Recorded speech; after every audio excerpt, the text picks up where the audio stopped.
Hey guys, tonight we begin with the elegant, disciplined, and often brutally unforgiving world of feudal Japan.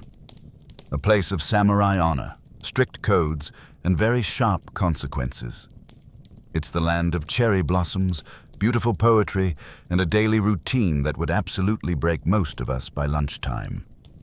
So, before you get comfortable, take a moment to like the video and subscribe, but only if you genuinely enjoy what I do here. And let me know in the comments where you're tuning in from and what time it is for you. It's always fascinating to see who's joining us from around the world. Now, dim the lights, maybe turn on a fan for that soft background hum. And let's ease into tonight's journey together. Chapter 1. The Caste System. Born into your fate. In feudal Japan, you don't wake up and choose your path. You wake up and it's already been chosen. By birth, by blood, and by people who've been dead for 6 generations. Your role in society isn't a suggestion, it's a life sentence. Were you born into a samurai family? Lucky you. You're now responsible for the blade, the bow, and 10,000 ways to sit properly in front of your lord. Born a peasant? Congratulations. You'll be spending the next 40 years ankle-deep in mud, and your children will too, forever. There is no resume. There is no start your own business. You're either a samurai, peasant, artisan, or merchant. And once you're placed, you stay there. Trying to jump ranks isn't just frowned upon, it's punishable. You don't climb the ladder in feudal Japan. You bow to it. And we haven't even gotten to the ETA, the untouchables. These are the people who deal with death. Butchers, executioners, leather workers.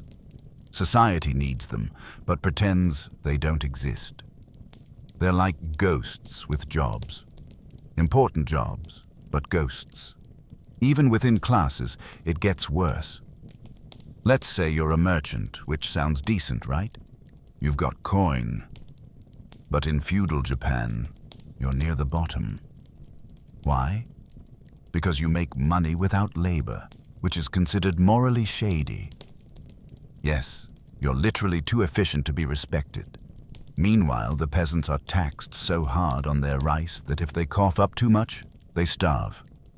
If they hide some to survive, that's treason.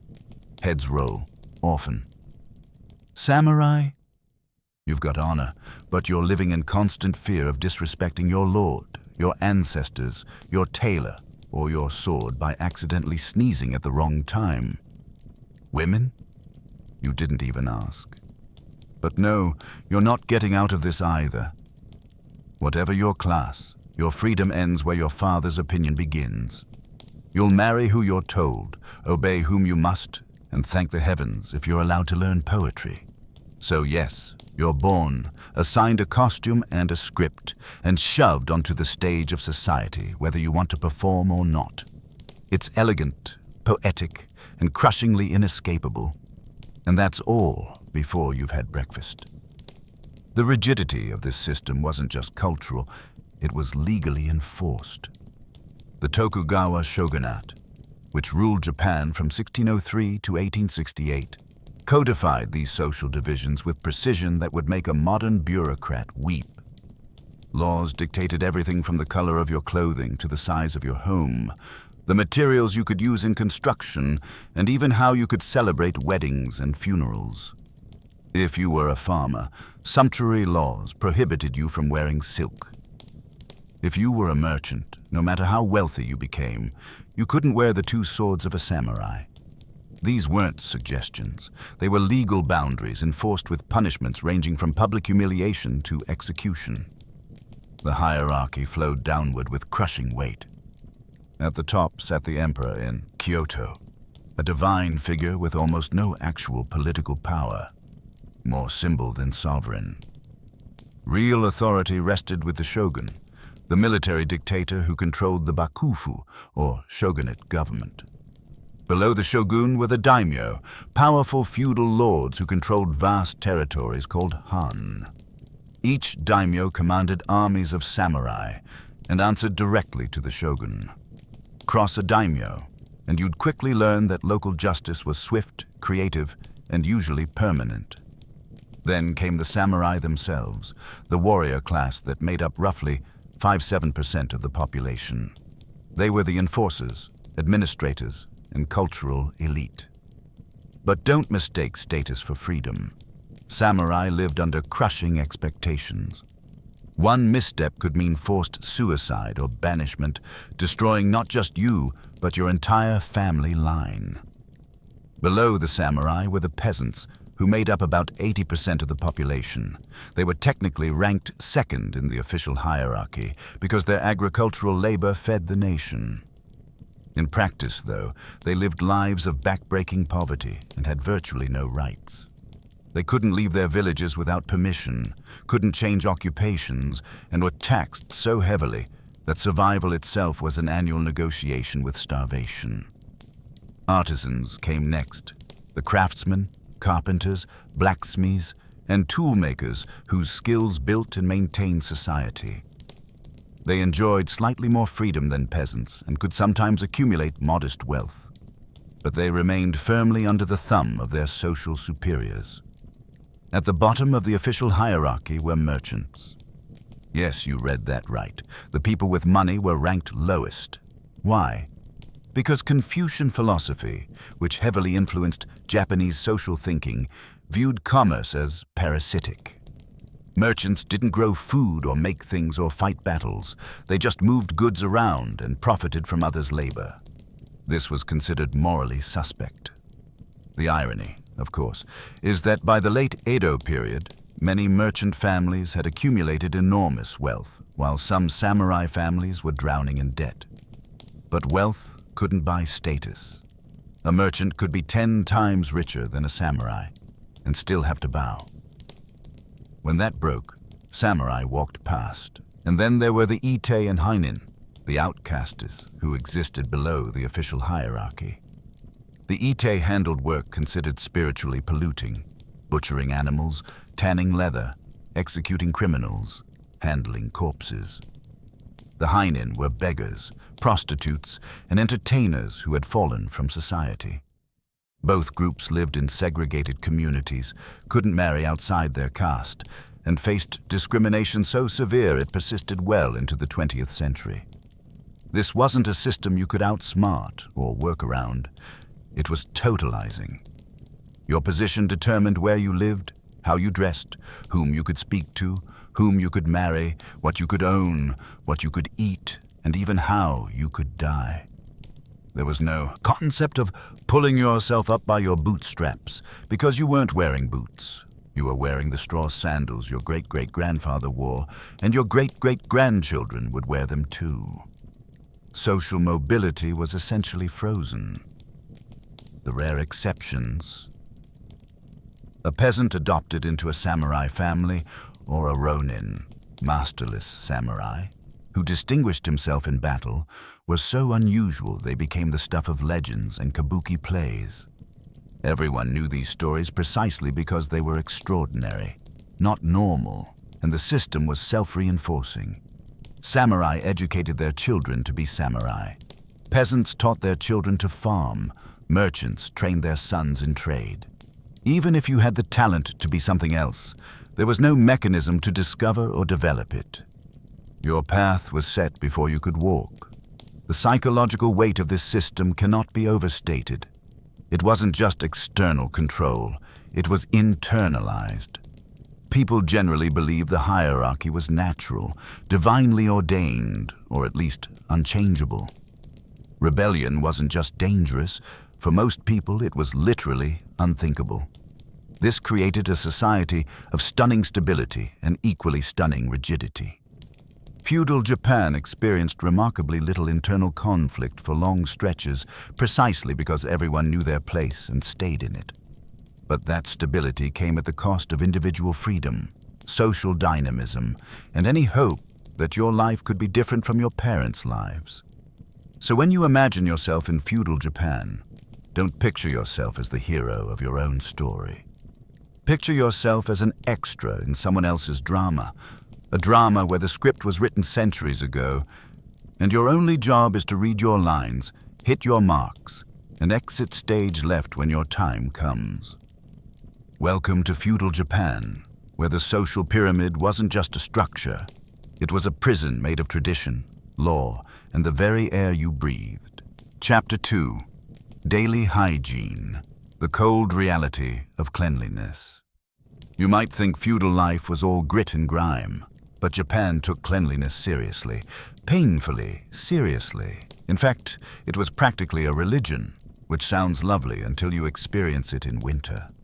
You begin your day by washing, not in a cozy tiled bathroom with a warm towel and cucumber soap, but at a stone basin filled with ice-cold water fetched from a well or stream. There's no heating, there's no negotiating. You splash your face and arms, shivering as if the ancestors are punishing you for having pores. Soap? Only if you're rich. And even then, it's made from ash or rice bran and smells like something a monk invented as a test of character. In rural areas, the local bathhouse, if you're lucky enough to have one, becomes the heart of hygiene. The communal bath is heated by firewood and filled with villagers.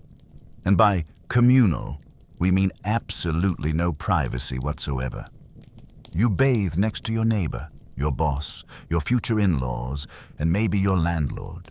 Completely naked, in silence, pretending this isn't awkward. You scrub first, then soak. Cleanliness is sacred. Dirtying the bath water? Social suicide. But if you're not near a bathhouse, then you wash what you can, when you can. You clean your teeth with salt or a twig. Your nails are kept neat. Your clothes are regularly aired. You do this not because it's trendy, but because being unclean is seen as shameful, spiritually and socially. And if you're a samurai, multiply the pressure. Your lord might inspect you head to toe at any time. Dirty fingernails, dishonor, wrinkled robe, disrespect. Too much body odor during a bow, you might not get back up again. Women, expected to smell like cherry blossoms and discipline. Bathing is ritualized. Skincare is practiced with military precision, and hair is maintained in elaborate styles that take hours. Also, you can work a rice mortar and still look dignified doing it. So yes, feudal Japan was clean, very clean, but it came at a price. Freezing water, endless grooming, and the constant soul-shrinking awareness that someone was definitely judging your foot hygiene. The Japanese obsession with cleanliness had deep cultural, religious roots.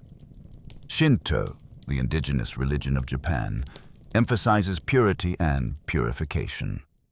Water, in particular, is seen as a purifying element that washes away both physical dirt and spiritual pollution, or kagare. This meant that bathing wasn't just about getting clean. It was about ritual purification. Before entering a shrine, you'd wash your hands and mouth at a stone basin called a shozuya.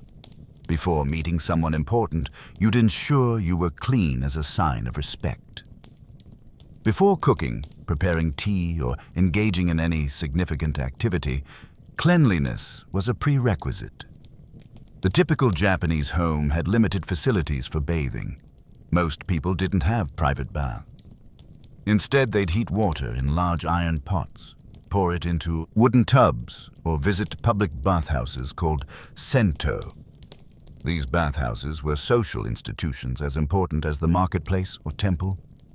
At a sento, you'd first wash yourself thoroughly at a station outside the bath using buckets of water, soap, and scrubbing cloths. Only after you were completely clean would you enter the communal soaking tub, which was filled with water so hot it could make your ancestors wince. The water was shared by dozens of people throughout the day, which is why pre-washing was so critical. The etiquette was strict. You never, ever got into the bath while dirty. You never splashed. You never dunked your towel in the water. You sat quietly, soaked, and perhaps made minimal polite conversation. Children were taught these rules from the time they could walk. For peasants, bathing was less frequent, perhaps once a week or even less during winter when fuel was scarce. But even then, people washed their faces, hands, and feet daily. They wiped their bodies down with damp cloths. Cleanliness might have been aspirational, but it was never optional. Oral hygiene was practiced with surprising diligence. People used twigs from certain trees, particularly willow, that would fray into bristles when chewed. These were called haguki, or toothwood. Salt was rubbed on teeth and gums as both an abrasive and antibacterial agent. Some people even used a mixture of crushed eggshells or ground fish bones as a kind of primitive toothpaste. Hair care was elaborate, especially for women. Washing your hair wasn't a daily affair, more like weekly or monthly, depending on your status. When you did wash it, you'd use water infused with camellia oil, rice bran, or other natural cleansers. Drying could take hours, as hair was worn long and thick. Women would sit in the sun or near a fire, combing their hair repeatedly until it dried and shone. For samurai women, hair wasn't just groomed, it was engineered. Complex hairstyles required oils, wooden combs, pins, and sometimes wax or pomade made from plant resins. These styles signaled marital status, age, and social rank. A slight variation in how you arranged your hair could broadcast whether you were married, widowed, or available. Men, particularly samurai, also took grooming seriously. The top knot, or shonmaj, wasn't just a hairstyle. It was a symbol of status. Samurai shaved the tops of their heads and tied the remaining hair into a top knot. This wasn't for fashion. It was practical. Helmets fit better over a shaved scalp, and the top knot helped secure the helmet. But it also became a marker of identity. Losing your top knot meant losing your status, often quite literally. Criminals and disgraced samurai had their top knots cut off as a public humiliation. Clothing cleanliness was another challenge. Most people owned very few garments, perhaps 2 or 3 sets, so keeping them clean was essential. Clothes weren't washed frequently because the process was labor-intensive. Garments were aired out regularly, beaten to remove dust, and spot-cleaned when necessary. For heavier items like quilted jackets or formal robes, cleaning might happen only a few times a year. Sweat and body odor were managed through regular bathing and the use of light fragrances, though perfumes were subtle. Samurai might carry small sachets of incense or aromatic wood. Women used scented oils or powders, but the ideal was to smell clean, not perfumed. Heavy scents were considered gauche or trying too hard. And then there was the matter of toilets, or rather the lack of anything resembling modern sanitation. Most people used outhouses or designated areas where waste was collected. In cities, there were public toilets, but privacy was minimal. Rural areas often had simple latrines built over pits. Waste wasn't flushed away. It was composted and used as fertilizer, particularly in agricultural areas. Toilet paper didn't exist. Instead, people used leaves, straw, or scraps of cloth. Wealthier individuals might use soft paper made from mulberry bark, but even that was reused multiple times. After using the toilet, you'd wash your hands thoroughly. Again, water and cleanliness being central. For women, menstruation added another layer of complexity. Menstrual blood was considered particularly polluting in Shinto belief, which meant women had to be even more careful about cleanliness during their periods. They used cloth pads that were washed and reused, and during menstruation, they were often excluded from certain religious activities or spaces. Despite all this emphasis on cleanliness, disease was still rampant. People bathed in shared water, lived in close quarters, and had limited understanding of germs or infection. Skin conditions, lice, and intestinal parasites were common. But the cultural commitment to cleanliness likely prevented many other illnesses from spreading as quickly as they might have otherwise. The irony is that all this effort, the cold water, the communal bathing, the meticulous grooming, was in service of a society that could kill you for a minor social infraction. You could be the cleanest person in the village, with perfectly groomed hair and spotless robes, and still be executed because you bowed half a second too late. Cleanliness in feudal Japan wasn't about comfort or personal preference. It was about respect for the gods, for your superiors, for your family, and for the social order that governed every moment of your existence. You stayed clean not because you wanted to, but because failing to do so was an insult to everyone around you and a stain on your family's honor.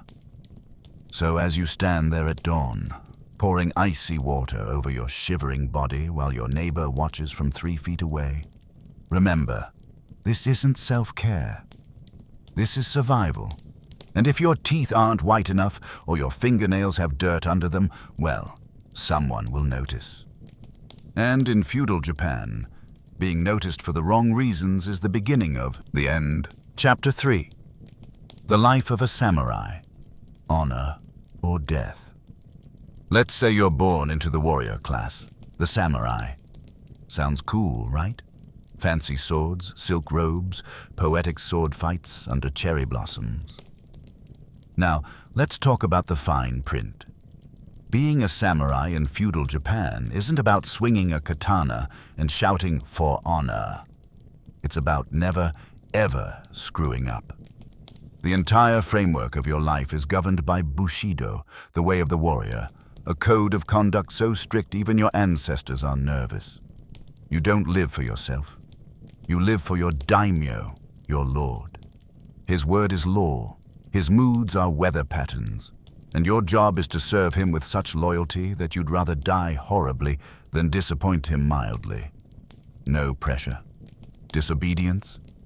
Dishonor. Failure. Dishonor. Raising your voice inappropriately. Dishonor.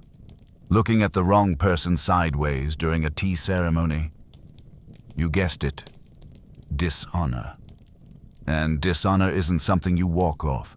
It's something you're expected to atone for, usually with your own intestines. That's not a metaphor.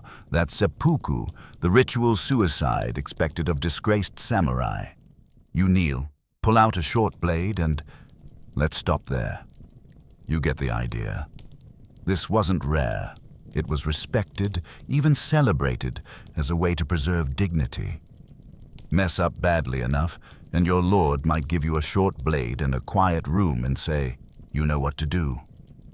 On top of that, samurai were expected to train constantly: swordsmanship, archery, horseback riding, strategy, calligraphy, poetry, all while maintaining perfect posture and the expression of a man who's never known joy, just deep existential obligation. Laughing too loud, unrefined, showing fear, weakness, getting emotional, shameful.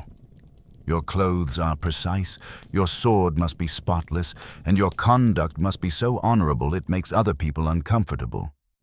And if you ever raise your sword in anger without cause, insult a superior, or lose a duel, you don't just lose, you lose everything.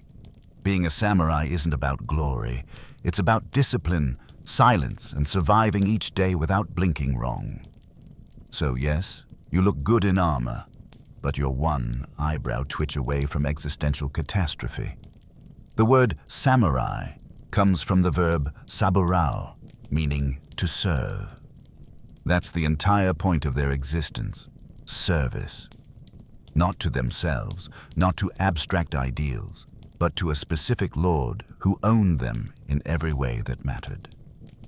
This relationship, called the lord-retainer bond, was the axis around which a samurai's life revolved. Your lord provided you with a stipend, usually measured in koku, units of rice, which determined your wealth and status. In return, you owed him absolute loyalty, military service, and administrative duties. But this wasn't a business arrangement. It was personal, almost spiritual. A samurai was expected to know his lord's moods, anticipate his needs, and if necessary, die for him without hesitation. Stories of samurai following their lords into death sometimes through seppuku when the lord died, were held up as the highest examples of loyalty. Training began in childhood. If you were born into a samurai family, your education started around age 5 or 6. You learned to read and write, studied Confucian classics, and began physical training. By 7 or 8, you were handling wooden swords. By your early teens, you were training with real blades. Swordsmanship wasn't just about technique, it was philosophy. Different schools, or RU, taught distinct styles, but all emphasized discipline, focus, and the integration of mind and body. You didn't just learn to cut, you learned to move with intention, to read an opponent, to strike with precision and without hesitation. Archery, or kyudo, was equally important. Samurai practiced mounted archery, called yabusame, where they'd gallop at full speed and hit targets with stunning accuracy.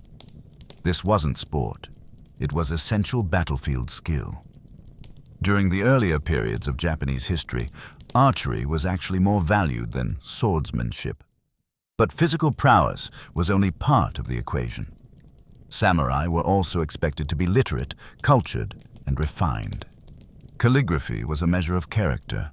Your brush strokes revealed your discipline and inner state. Poetry, especially composing death poems, geishas, was a skill every samurai cultivated. The ability to face death calmly while composing an elegant farewell verse was the ultimate expression of bushido. Tea ceremony, flower arrangement, no theater. These weren't hobbies. They were expected competencies. A samurai who was merely good at fighting was considered crude. True excellence required balance, the ability to kill, and the refinement to appreciate beauty. This is what made the samurai class so psychologically grueling. You had to be a warrior, administrator, poet, and moral exemplar, all at once, all the time. Falling short in any area brought shame not just on you, but on your family and your lord. And the consequences of failure were extreme. If you dishonored yourself or your lord, seppuku was often the only acceptable response. The ritual was highly formalized. You'd dress in white, the color of death, write your death poem, and then, kneeling, use a tanto, short blade, to make a horizontal cut across your abdomen. The pain was excruciating, and death wasn't instant. That's why you'd have a kaishakunin, a trusted friend or fellow samurai, standing behind you with a katana. His job was to decapitate you at the right moment, not too early, which would suggest you couldn't endure the pain, and not too late, which would prolong your suffering unnecessarily. Getting the timing right was its own art form. A good kaishakunin was merciful yet honorable, striking at the perfect moment to preserve dignity while ending agony. For a samurai, seppuku wasn't seen as suicide in the modern sense. It was a way to take responsibility, to demonstrate that you valued honor more than life. It was agency in the face of disgrace, choosing death on your terms rather than execution or exile. But here's the dark truth. Many samurai lived in near constant fear of having to perform seppuku. The pressure was crushing. One mistake in battle, one ill-timed word to your lord, one financial scandal involving your family, any of these could trigger the expectation that you'd end your own life. And it wasn't always voluntary. Sometimes lords ordered retainers to commit seppuku as punishment or to take responsibility for failures. Refusing was unthinkable. It would bring even greater shame and likely result in execution anyway, but without the honor that seppuku conferred. Even in peacetime, samurai life was regimented to the point of suffocation. Your daily schedule was dictated by duty. You rose early, often before dawn, to train. Then came administrative work. Samurai served as bureaucrats, tax collectors, and local magistrates. Afternoons might involve more training, meetings with your lord, or attendance at formal ceremonies. Your evenings weren't your own either. You might be summoned for night guard duty, emergency meetings, or social obligations. And throughout all of this, you had to maintain perfect composure. Showing fatigue, frustration, or doubt was a sign of weak character. Samurai fashion was another layer of pressure. Your clothing announced your status, but it also revealed your discipline. Robes had to be perfectly arranged. The mon, family crest, had to be displayed correctly. Your swords, both the katana and the shorter wakizashi, had to be immaculate and worn at precisely the right angle. Even your walk was regulated. Samurai moved with deliberate, controlled steps.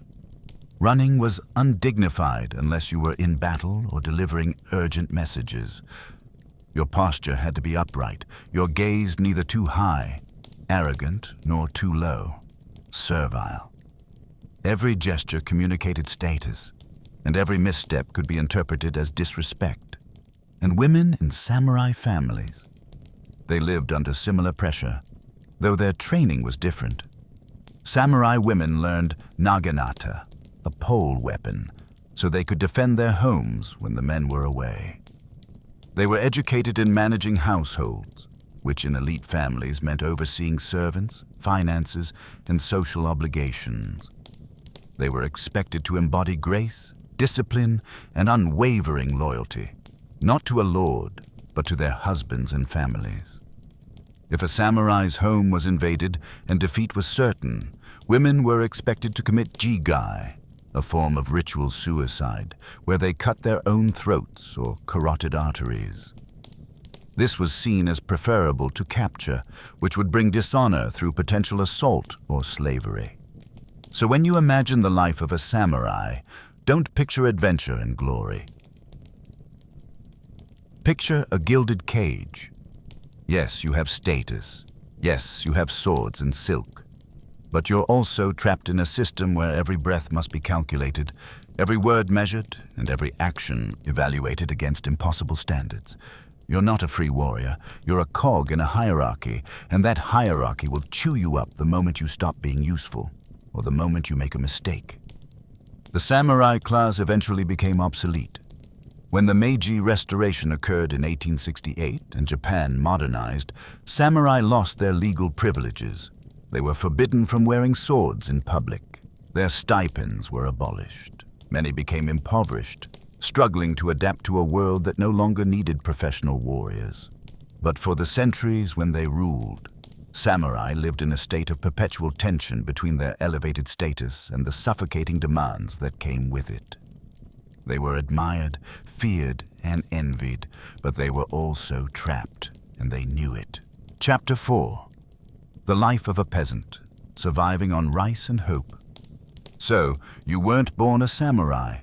No sword, no poetry, no chance of dramatic ritual disembowelment. That's the good news. The bad news?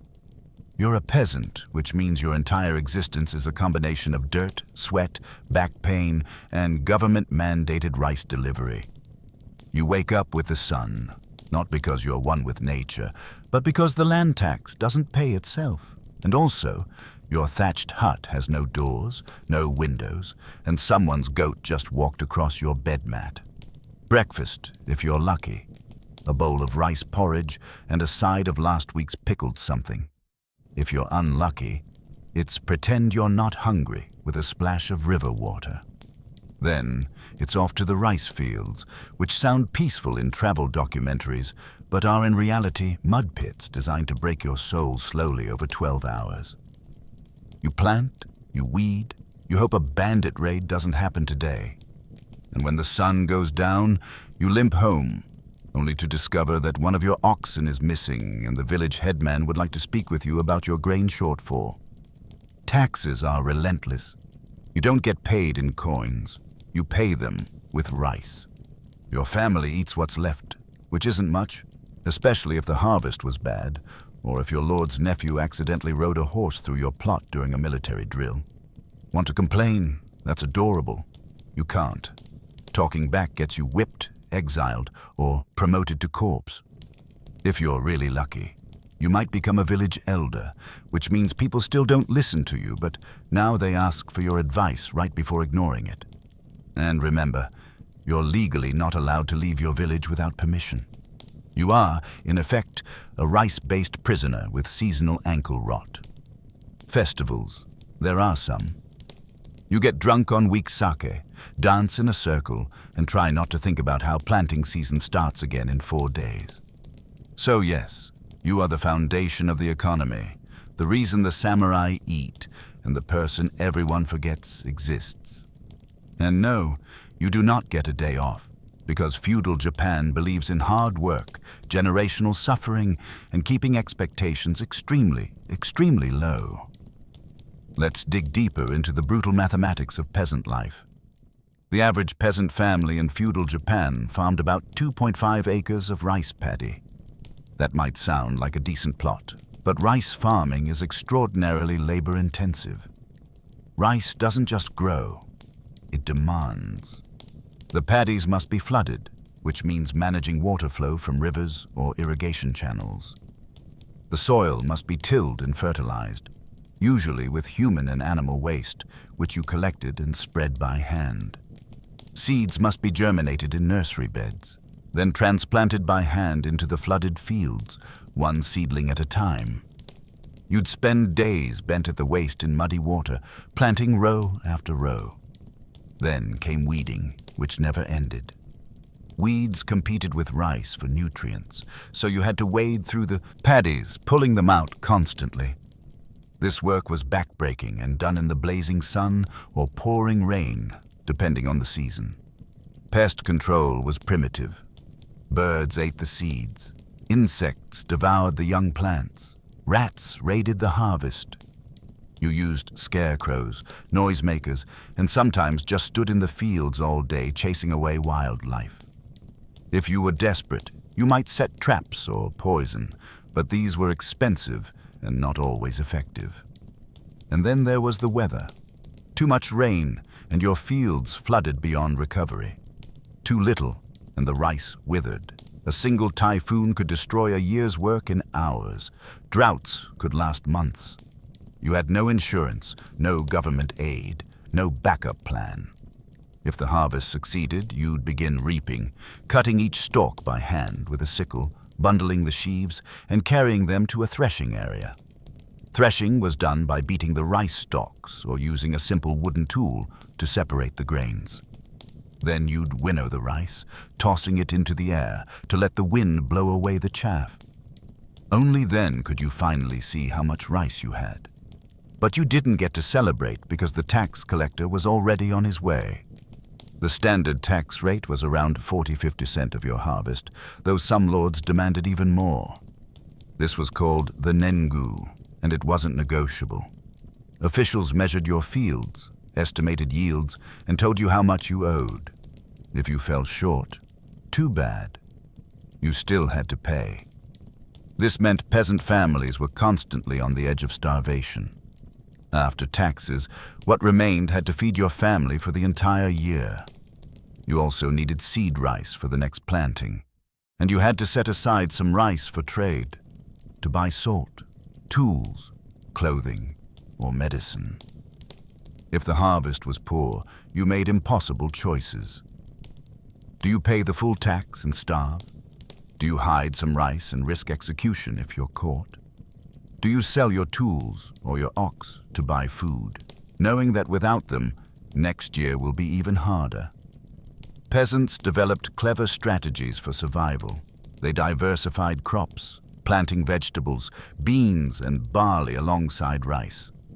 They foraged in the mountains for wild plants, mushrooms, and nuts. They fished in rivers and raised chickens for eggs. Every scrap of nutrition mattered. But even with these strategies, famine was common.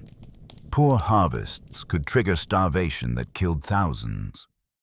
During the Tenmei famine, 1782–1788, hundreds of thousands died across northern Japan. Villages were abandoned. Families sold their children into servitude just so they might survive. And through it all, the lords still demanded their rice. Beyond farming, peasants had other obligations. You owed corvée labor, forced work on public projects like road construction, bridge building, or maintaining the lord's castle. This could take you away from your fields for weeks or months, right when you needed to be planting or harvesting. You also had to provide other taxes in kind: firewood, charcoal, bamboo, straw, and various forest products. If your village was near a coast, you might owe fish or seaweed. These obligations added up, creating a web of demands that consumed almost all of your time and energy. Socially, peasant life was communal by necessity. Villages were tightly knit, governed by consensus and mutual aid. If one family's house burned down, neighbors helped rebuild it. If someone's ox died, others would loan theirs. During planting and harvest, the entire village worked together, moving from field to field. This cooperation wasn't just kindness, it was survival. No family could make it alone. But it also meant you lived under constant scrutiny. Everyone knew everyone's business. Gossip was currency. Reputation mattered enormously. Village headmen, usually selected from slightly wealthier peasant families, mediated disputes and represented the village to samurai authorities. They collected taxes, organized corvée labor, and enforced rules. In theory, they served the village. In practice, they often had to choose between the village's needs and the lord's demands, and the lord usually won. The headman's position was precarious. Fail to meet tax quotas, and you'd face punishment, beatings, imprisonment, or even execution. But if you squeezed the villagers too hard, you'd face resentment, sabotage, or worse. Punishments for peasants were harsh and public. Theft, tax evasion, or disobedience could result in flogging, public humiliation, or execution. Sometimes entire families were punished for one person's crime. Sometimes entire villages were held responsible if they didn't inform on wrongdoers. But peasants weren't entirely powerless. When conditions became intolerable, they rioted. These uprisings, called iki, erupted periodically throughout feudal Japan. Peasants would arm themselves with farming tools, storm the local lord's residence, and demand tax relief or the removal of corrupt officials. These revolts were usually crushed and the leaders executed. But sometimes they succeeded, forcing lords to reduce taxes or make concessions. The memory of iki kept lords wary. Pushed too hard, and even the meekest peasant might become a revolutionary. Despite the grinding hardship, peasant culture thrived. Villages had festivals tied to the agricultural calendar: planting festivals, harvest festivals, New Year celebrations. These were rare moments of joy: music, dancing, storytelling, and communal feasting on whatever food could be spared. Religious life provided solace. Buddhism taught acceptance of suffering and promised better rebirths. Shinto rituals honored the kami, spirits of nature, agriculture, and ancestors. Shrines dotted the countryside, and peasants prayed for good harvests, protection from disaster, and the strength to endure. Children in peasant families started working young. By age 5 or 6, they were helping with small tasks like scaring birds or weeding. By their teens, they were full participants in farm labor. Education was rare. Most peasants couldn't read or write. Knowledge was passed down orally. Farming techniques, folk tales, songs, and survival wisdom. Marriages were practical arrangements. Love was nice if it happened, but the priority was labor. You needed a strong partner who could work the fields. Weddings were simple affairs. No elaborate ceremonies, just an acknowledgement that two people were now working together to survive. Life expectancy was short. Disease, malnutrition, accidents, and childbirth complications killed many before age 40. Infant mortality was high. Perhaps a third of children didn't survive to age 5. Those who did grow up knew that life was fragile and often cruel. Yet peasants endured. Generation after generation, they planted, harvested, and survived. They built a society from the ground up, literally. The rice they grew fed the samurai, the lords, and the merchants. The taxes they paid funded castles, armies, and art. The labor they performed maintained the infrastructure of feudal Japan, but they received almost no recognition, no respect, and no reward beyond survival. They were the invisible foundation of a system that used them up and forgot they existed. So when you imagine yourself as a peasant in feudal Japan, remember, this isn't a pastoral fantasy. It's not living off the land or getting back to nature. It's a life of relentless labor, constant hunger, and the knowledge that no matter how hard you work, you'll probably die poor, tired, and forgotten, just like your parents before you. Chapter 5. Food, the art of eating. Almost nothing. You're hungry, of course you are. You've been tilling, planting, sweating, and politely not dying since sunrise. Time to eat. But in feudal Japan, meals aren't about indulgence. They're about survival, simplicity, and not choking on a fishbone in front of your in-laws.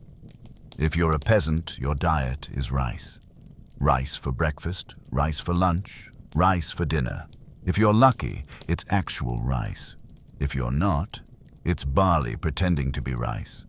You might get a turnip or two, some pickled radish if the gods are in a good mood. Meat? That's for the daimyo, or for that one chicken that looked at you funny and mysteriously disappeared. Fish. Sometimes. But it's dried, salted, and sharp enough to file your teeth. Soup? Usually miso, if you can call hot salt water with 2 floating leaves soup.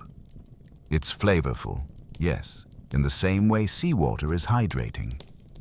Now, if you're a samurai, you do get better food, but you also eat last, after your lord, his guests, and anyone he feels like impressing. That means cold rice, cold soup, and the eternal joy of watching other people eat while pretending you're deeply honored to wait. Also, everything is seasonal. Not because it's trendy, but because there's no refrigeration, no global supply chain, and if you don't harvest it yourself, it probably doesn't exist.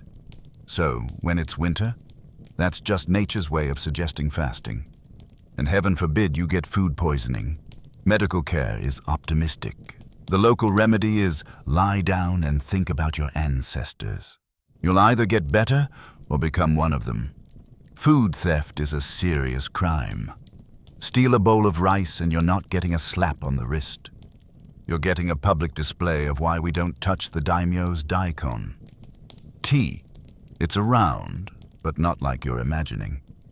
The tea ceremony is a complex performance that's more about posture, etiquette, and existential humility than actually quenching thirst. So yes, meals are sacred, quiet, and respectful, but mostly they're bland, small, and contain at least one crunchy mystery item. And no, you can't complain, not unless you want your next meal served through your nose. Let's talk numbers. The average peasant consumed about 1,500–1,800 calories per day. Barely enough for the physical labor they performed. Compare that to modern recommendations of 2,000 to 2,500 calories for adults, and you begin to see the problem. Rice was the staple, but not always high-quality white rice. Poor families ate brown rice, or more commonly, rice mixed with barley, millet, or other cheaper grains. White rice was considered a luxury. Eating pure white rice every day marked you as wealthy, or at least comfortable. Protein was scarce. Buddhism, which strongly influenced Japanese culture, discouraged eating meat from 4-legged animals. This wasn't a legal ban in feudal times, but social pressure was strong. Eating beef or pork was rare, and considered somewhat uncouth or even unclean. Fish was the main protein source, but access varied. Coastal villagers ate fish regularly, fresh when possible, dried or salted for preservation. Inland villagers relied more on river fish, or, if they were lucky, occasional ocean fish brought by traveling merchants. Fish was prepared simply, grilled, boiled, or pickled. Dried fish called himono could last months and was a valuable trade good. Salted fish, like shiokara, fermented fish innards, was pungent but protein-rich. Vegetables provided most of the variety in peasant diets. Daikon radish, turnips, eggplant, cucumbers, burdock root, and various leafy greens. These were often pickled, tsukemono, because pickling extended their life and added flavor to bland rice. Fermentation was key to food preservation. Miso, made from fermented soybeans, was a dietary staple. Mixed with hot water and perhaps some vegetables or tofu, it became miso soup. Simple, nutritious, and eaten almost daily. Soybeans themselves were hugely important. Besides miso, they were made into tofu, bean curd, natto, fermented beans, and soy sauce. These products provided essential protein and fat that would otherwise be missing from vegetarian diets. Seaweed was another critical food, rich in minerals and vitamins. Kombu, wakame, and nori were harvested from coastal waters, dried, and used in soups, wrapped around rice, or eaten as side dishes. Mushrooms, gathered from forests, added flavor and nutrition. Shiitake mushrooms were particularly prized. Wild plants, mountain vegetables called sansai, were foraged in spring. Fiddlehead ferns, bamboo shoots, wild herbs. Fruits were seasonal treats, not daily foods. Persimmons, chestnuts, and various berries were gathered in autumn. Citrus fruits like mikan, mandarin, oranges, grew in warmer regions. But again, these were luxuries, not staples. For samurai and wealthier classes, meals were more elaborate, but still constrained by season and tradition. A formal meal might include multiple small dishes: grilled fish, seasoned vegetables, tofu, rice, pickles, and soup. Presentation mattered greatly. Each dish was carefully arranged on specific dishware. Kaiseki, the elaborate multi-course meal associated with tea ceremonies, originated during this period. But even kaiseki emphasized simplicity and seasonality. The goal wasn't opulence, but harmony. Harmony of flavors, textures, colors, and the season. Sake, Japanese rice wine, was consumed by all classes, though quality varied. Peasants drank rough, home-brewed sake during festivals. Samurai enjoyed refined sake, served warm or cool depending on the season. Drunkenness was tolerated at festivals and celebrations, but frowned upon in daily life, especially for samurai, who were expected to maintain composure. Tea drinking became increasingly important, especially among the warrior and merchant classes. Matcha, powdered green tea, was used in tea ceremonies. Sencha, steeped green tea, was more common for daily drinking. Tea wasn't just a beverage, it was a ritual, a meditation, a social bond. Meal times were structured. Breakfast was typically early, before work. Lunch was light, eaten in the fields or workplace. Dinner was the main meal, eaten after the day's labor was done, when the family gathered. Eating was communal. Families sat together on the floor around low tables or trays. Each person had their own bowl of rice and chopsticks, but side dishes were shared. You took small portions from communal dishes, never touching food with your chopsticks that you weren't going to eat. Chopstick etiquette was strict. Never stick chopsticks vertically into rice. That resembles funeral offerings. Never pass food from chopstick to chopstick. That resembles a funeral rite where bones are passed. Never point with chopsticks, wave them around, or lick them. These were serious breaches of manners. Food waste was unthinkable. Every grain of rice mattered. Leaving food on your plate was seen as disrespectful to the food, to the person who prepared it, to the farmers who grew it, and to the gods who provided it. Meals were eaten in near silence. Talking while eating was considered rude. Chewing loudly, slurping, except when eating noodles, where slurping was acceptable, or making unnecessary noise was shameful. You ate with focus and gratitude. Hunger was a constant companion for most people. Even in good years, there were lean months, late winter and early spring, when the previous year's stores were running low and the new harvest was still months away. These hungry months, called spring hunger or haru no ueki, tested every family's endurance. In bad years, hunger became famine. People ate bark, roots, weeds, anything remotely digestible. Starvation hollowed out villages. Families made horrific choices: which child to feed, whether to abandon an infant, whether to sell a daughter to a brothel so the rest might survive. Nutrition-related diseases were common. Beriberi, caused by thiamine deficiency, from eating too much polished rice without enough vegetables, caused weakness and heart problems. Night blindness from vitamin A deficiency was widespread. Stunted growth from chronic malnutrition marked many peasants. Yet despite these hardships, food culture flourished in its own way. Peasants sang while planting rice. Festivals celebrated the harvest. Recipes were treasured and passed down. Food, scarce as it was, remained a source of identity, community, and hope. So when you sit down to your meal in feudal Japan, whether it's a peasant's bowl of barley rice with pickled radish or a samurai's multi-course dinner eaten cold while your lord drinks, remember, food isn't fuel. It's survival, obligation, gratitude, and sometimes, just sometimes, a small moment of comfort in an otherwise brutal existence. Chapter 6. Speaking your mind, the quickest way to die. So, you've just finished your modest bowl of crunchy maybe fish soup. Someone says something absurd. Maybe your lord mumbles a bad haiku. Maybe the village elder misquotes a proverb. Maybe your neighbor insists his cow can predict the weather.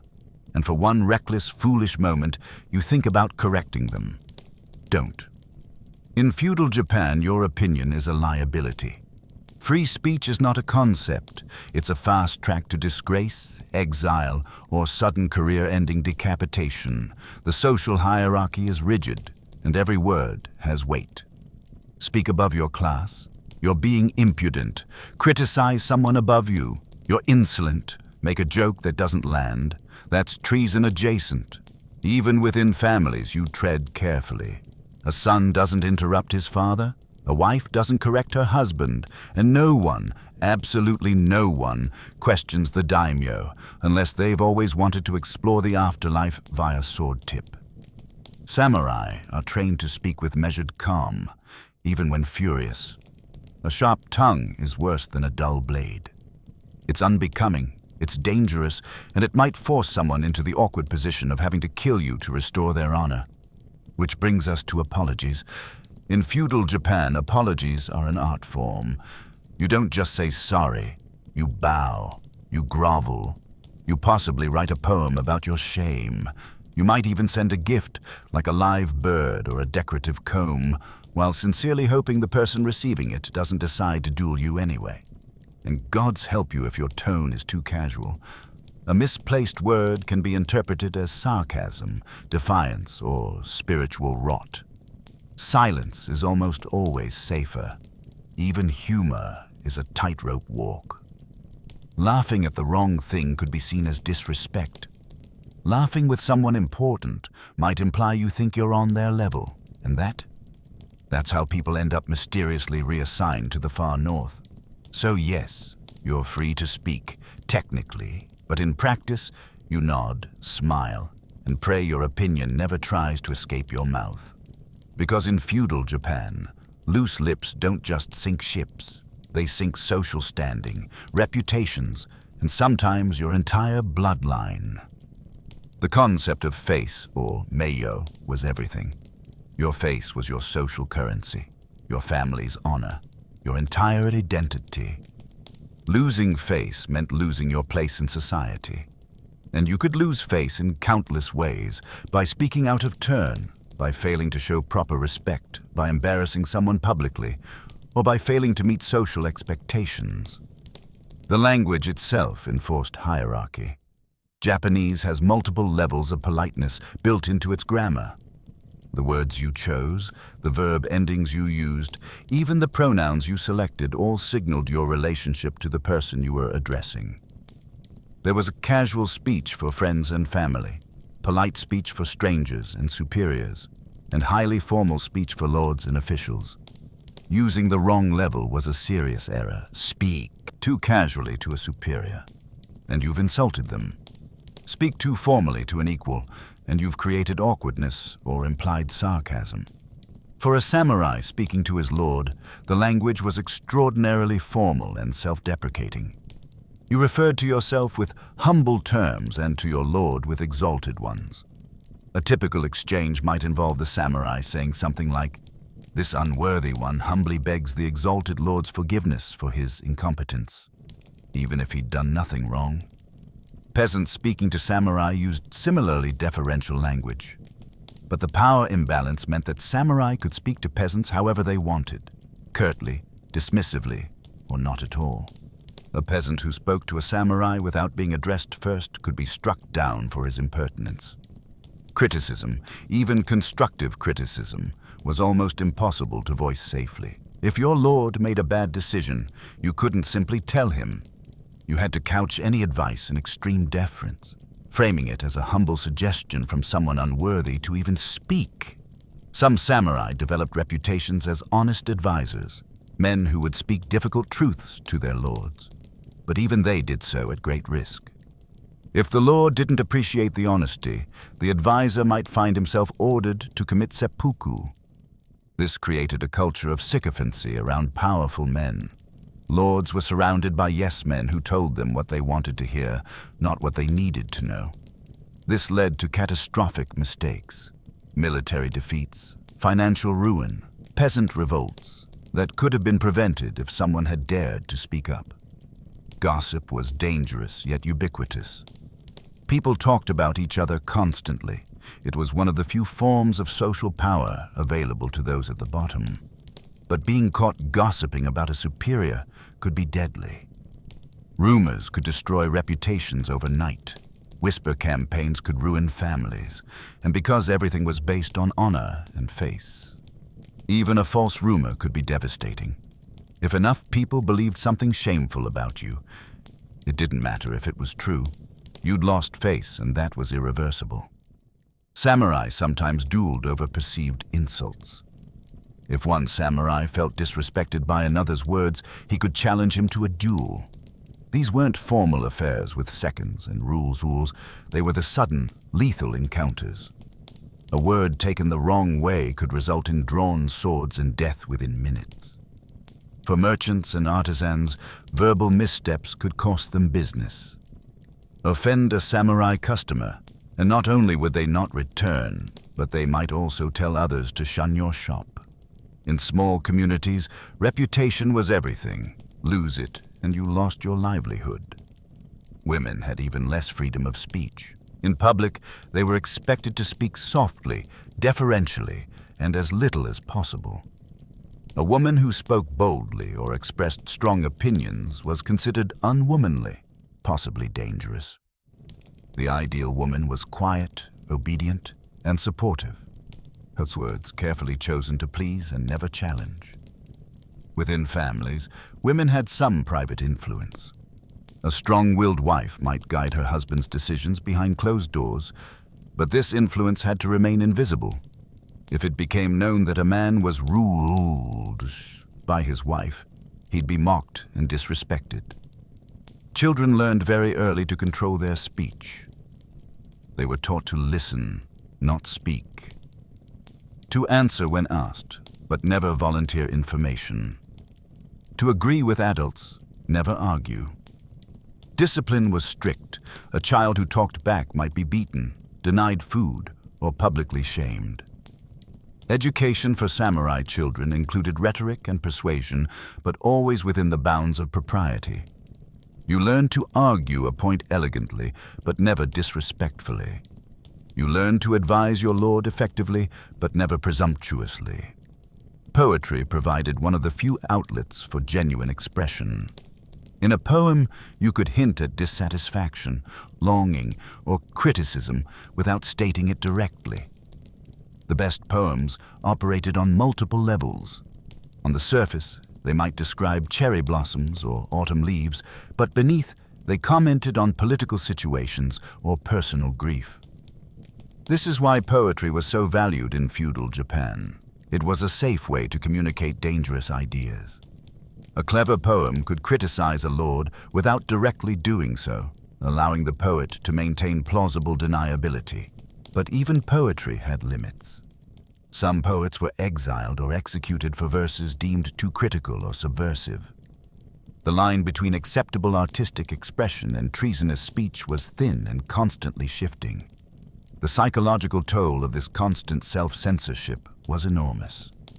Imagine never being able to say what you truly think, never expressing frustration or anger, always smiling and bowing and agreeing, even when you know something is wrong. For peasants, this meant swallowing resentment as taxes crushed them. For samurai, it meant enduring incompetent leadership without complaint. For women, it meant accepting limited choices and expressing gratitude for them. Some people internalized these restrictions so completely that they genuinely stopped having dissenting thoughts. The external censorship became internal. This is how totalitarian systems survive, not just by punishing speech, but by making people censor their own thoughts before they're even formed. Others learned to wear masks. They developed a public persona, polite, agreeable, deferential, while their true selves remained hidden.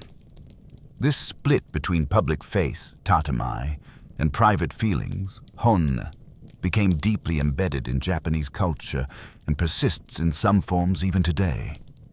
So when you imagine yourself in feudal Japan, imagine biting your tongue constantly. Imagine smiling when you're furious, bowing when you're insulted, and thanking people for things you hate. Imagine a lifetime of unspoken thoughts piling up inside you with no safe outlet.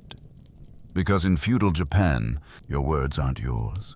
They belong to the social order. And speaking freely isn't bravery. It's a death wish wrapped in syllables. Chapter 7. Fashion. What you wear can kill you. In feudal Japan, fashion isn't about self-expression. It's about making sure everyone knows exactly how far below them you are, just by looking at your sleeves. Your clothing doesn't reflect your personality. It reflects your position, your purpose, and whether or not you're legally allowed to carry a sword without getting tackled by a samurai. Let's start at the top. Samurai wear layers of silk robes, sometimes armored, always dignified. Their outfits are carefully arranged to signal status and readiness. The colors, deep blues, earthy browns, and the occasional blood-red flourish, elegant, ominous, and almost always implying, I have killed a man for less than a fashion faux pas. And of course, the swords. A samurai's daisho, the paired long and short swords, is more than a weapon set. It's a walking badge of authority. Drawing one in public is a last resort. Wearing them improperly is a first step toward being publicly corrected with extreme sharpness. Peasants, on the other hand, wear cotton and humility. Brown, gray, and beige dominate your wardrobe. It's not because they're minimalists. It's because dyed fabric costs money, and you're too busy surviving to worry about coordinating hues. Your outfit says, yes, I work in mud. No, I didn't choose this lifestyle. Yes, these are my only sandals. Merchants wear finer materials. They have money after all, but they're still socially ranked below samurai and peasants, so they keep it muted. Rich, but not too rich. Silk, yes, but subdued. Wealthy merchant families are experts at looking just respectable enough not to get noticed by a bored samurai on patrol. Artisans and craftsmen dress neatly but modestly. Their clothing is durable, practical, and most importantly, unobtrusive. Drawing attention to yourself is considered a personality defect. And then there are women who must strike a delicate balance between grace obedience, and wearing 12 layers of folded symbolism. Hairstyles are coded. Kimono patterns are seasonal. And if you wear a color meant for a different festival, congratulations. You've just dishonored your entire household and possibly started a neighborhood whisper war. In short, what you wear isn't just about clothing. It's about rank, ritual, and surviving daily judgment from both heaven and your mother-in-law. The sumptuary laws that governed clothing were incredibly detailed and strictly enforced. These laws, issued periodically by the shogunate and individual daimyo, specified exactly what each class could and couldn't wear. For peasants, the restrictions were severe. You couldn't wear silk, only cotton, hemp, or ramie. You couldn't use expensive dyes. Bright colors like purple, crimson, or certain shades of blue were forbidden. Your kimono had to be plain or with minimal patterns. Even the length of your sleeves was regulated. The logic was simple. Your clothing should match your station. To dress above your class was to commit a form of social fraud, pretending to be something you weren't. This was seen as destabilizing and dangerous. For merchants, the restrictions were even more frustrating. By the late Edo period, many merchant families were extraordinarily wealthy, richer than many samurai. But they still couldn't dress like it. They developed subtle ways of displaying wealth within the legal limits. Incredibly fine fabrics that looked simple but cost a fortune. Hidden linings in expensive silk, understated patterns that required master craftsmen. This created a culture of discreet luxury among merchants, what the Japanese call iki, a kind of sophisticated knowing restraint. The truly wealthy didn't need to show off.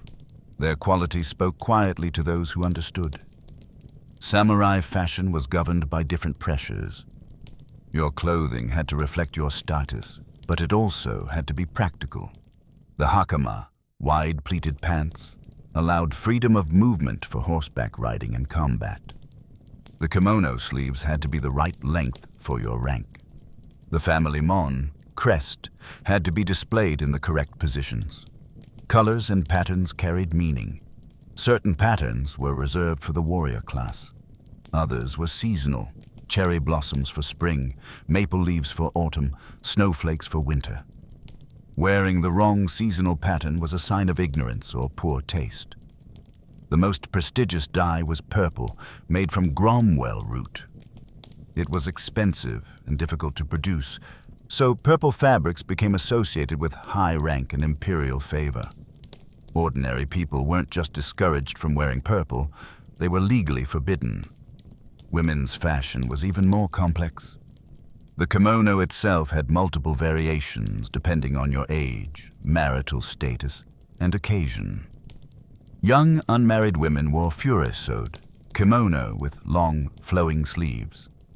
Married women wore tomesode with shorter sleeves.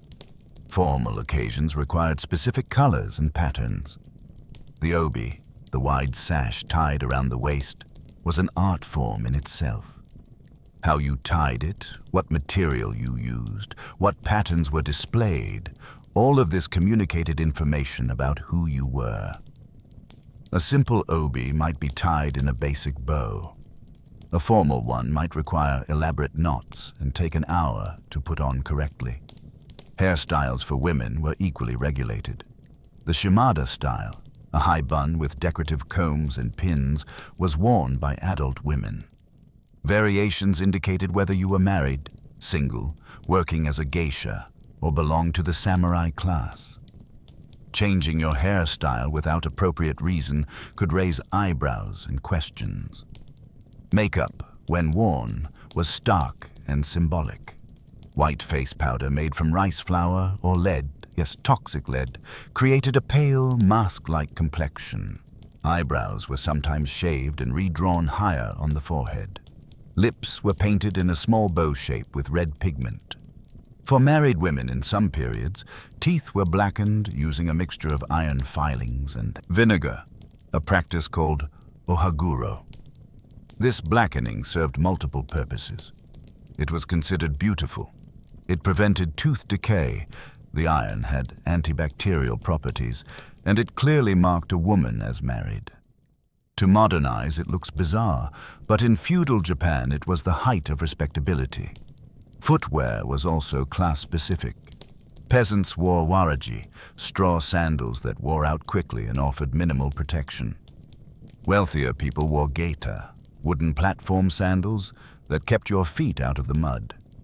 Samurai might wear zori, flat sandals with fabric straps, or tabi, split-toed socks that allowed for better movement.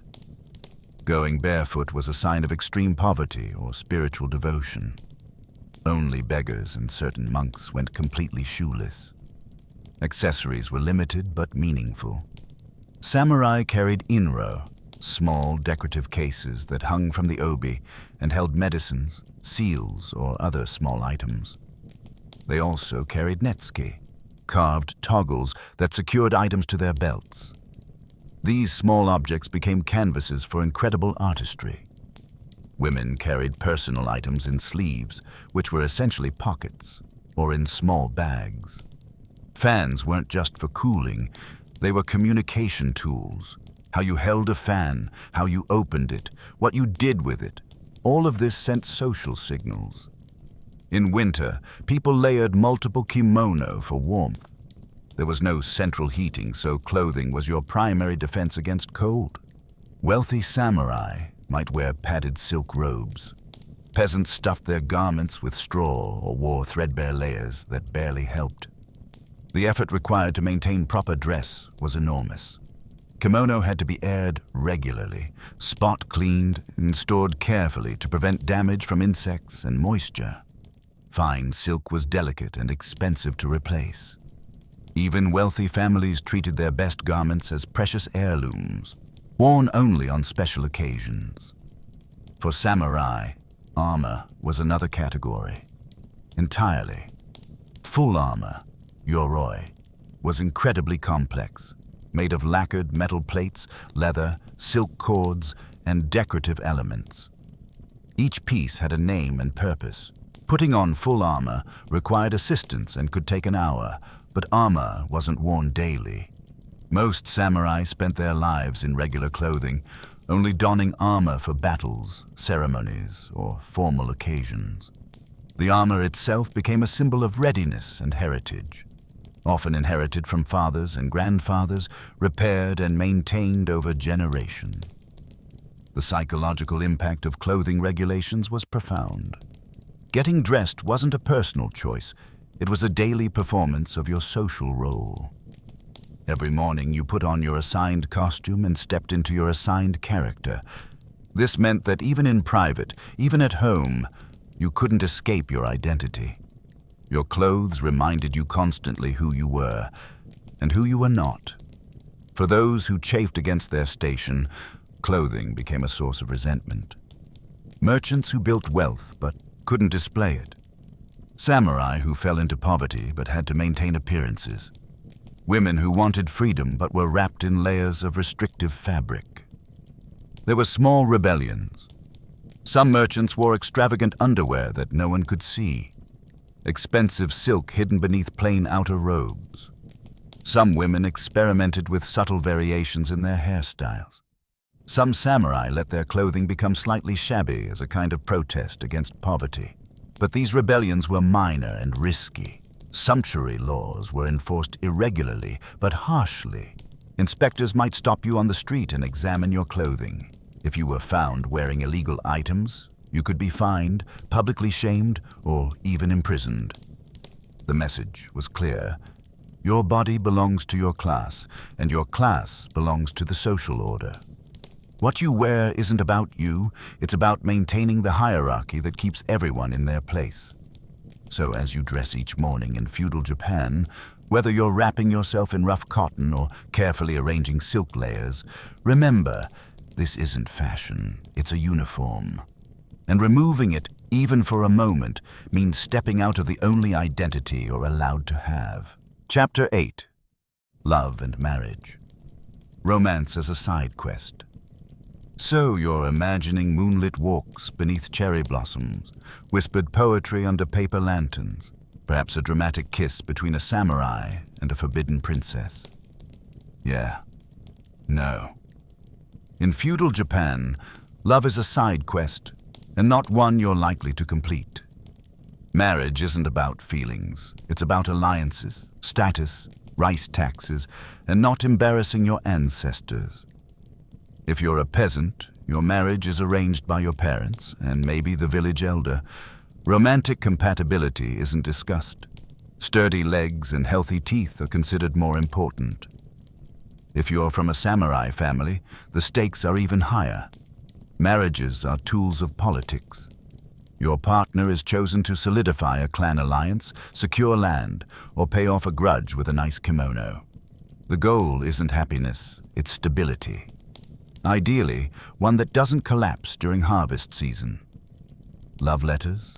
Maybe, but only if they're written in perfect calligraphy, using the appropriate seasonal metaphors and passed along discreetly by a maid who definitely knows too much. Women, of course, have even less say. A samurai daughter may be married off at 15, required to master calligraphy, etiquette, needlework, and the fine art of never expressing disappointment out loud. Her job is to bear sons, serve tea, and absolutely never fall in love with the flute teacher. Actual romantic love, the kind with stolen glances and passionate declarations, is the domain of poets, theater plays, and tragic ghost stories. If you want to experience love in feudal Japan, you'll need to watch a no-drama about two doomed lovers who turn into mist. And if you try to step outside your assigned relationship structure, good luck. Adultery can lead to exile, disgrace, or death by sword-related disapproval. The punishment might be carried out by your spouse, your lord, or your in-laws, whoever gets there first. Even for samurai, taking a concubine was common, but that didn't make things easier. It just added more people to disappoint silently. So yes, people fell in love. Secretly, painfully, occasionally with the wrong person, and always at the worst possible time. Because in feudal Japan, love wasn't forbidden. It was just dangerously inconvenient. Marriage in feudal Japan was fundamentally transactional. For peasants, it was about labor and survival.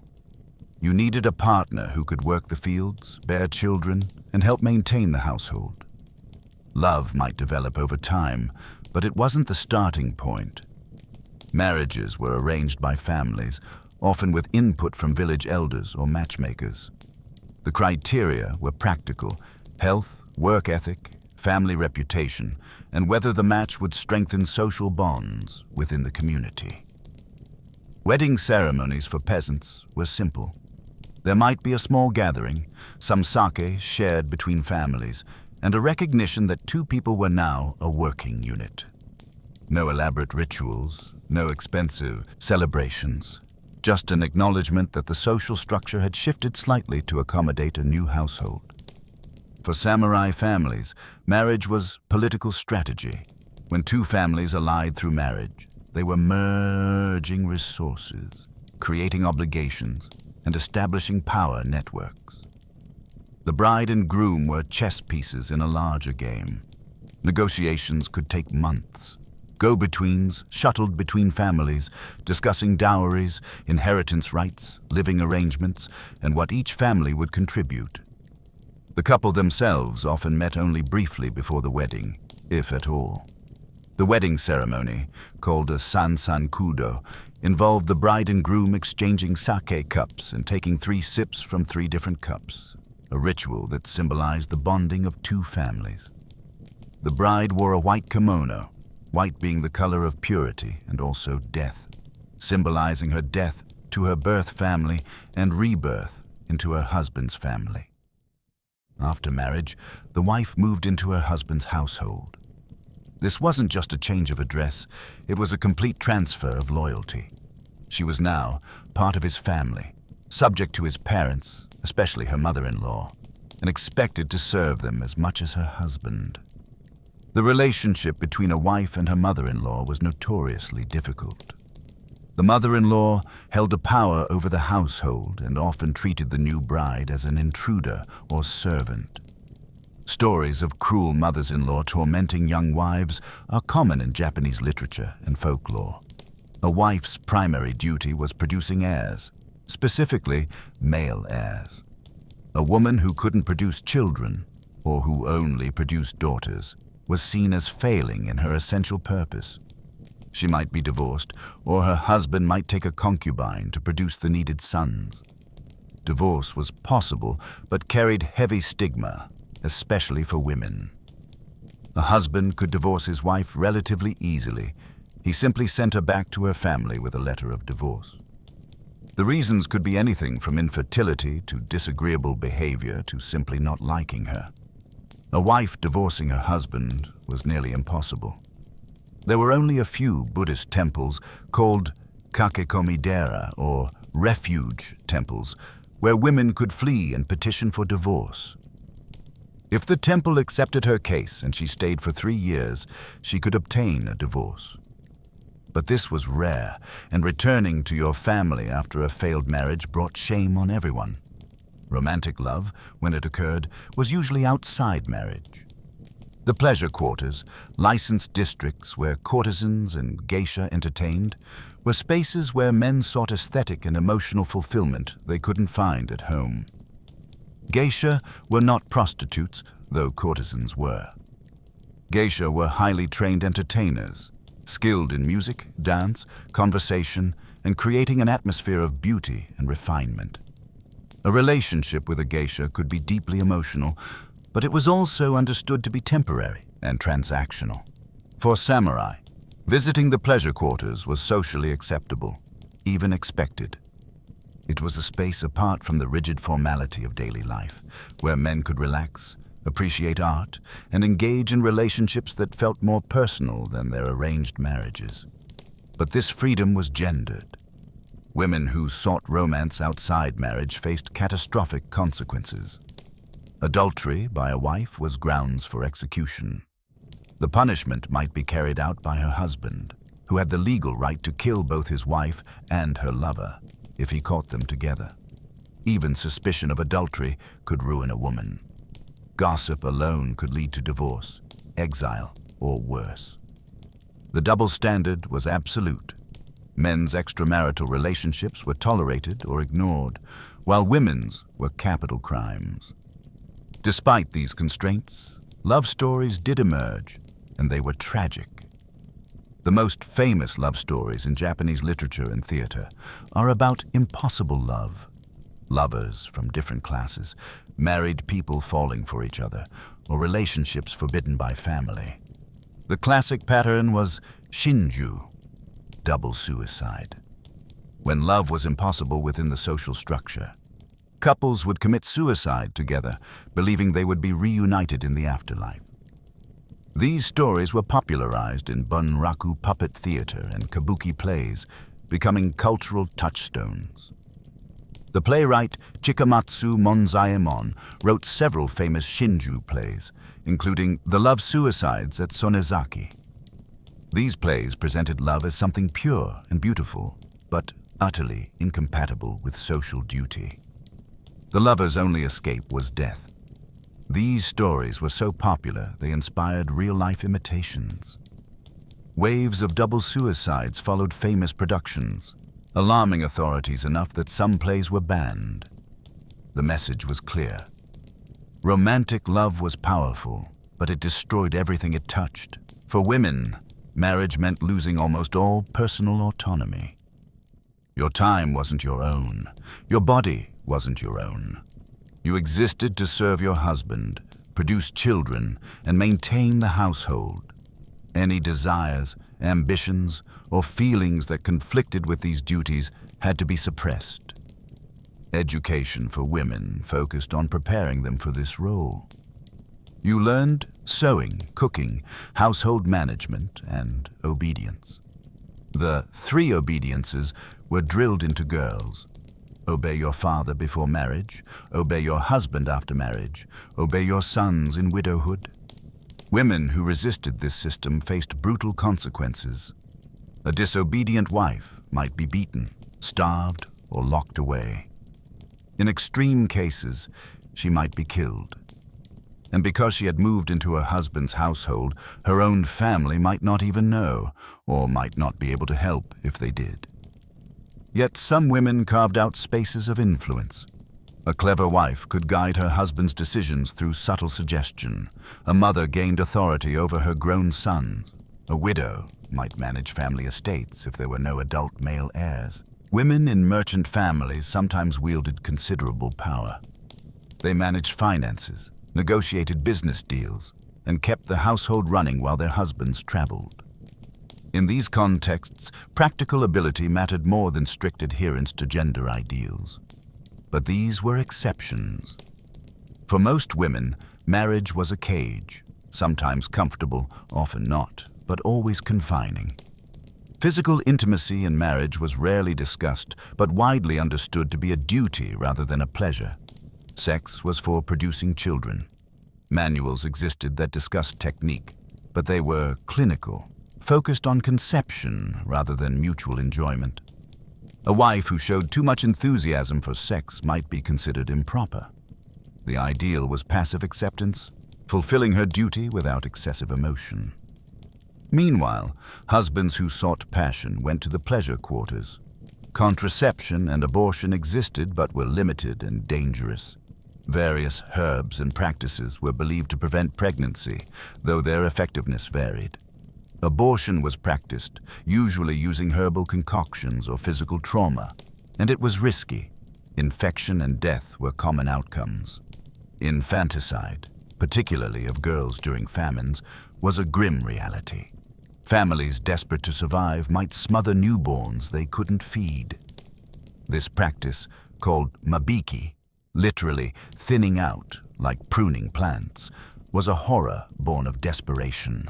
Not cruelty, but a horror nonetheless. Children born in marriage carried the family name and status. Children born outside marriage to concubines or mistresses had uncertain status. They might be acknowledged and raised as part of the household, or they might be ignored and left to fend for themselves. For LGBTQ+ individuals, feudal Japan was complex.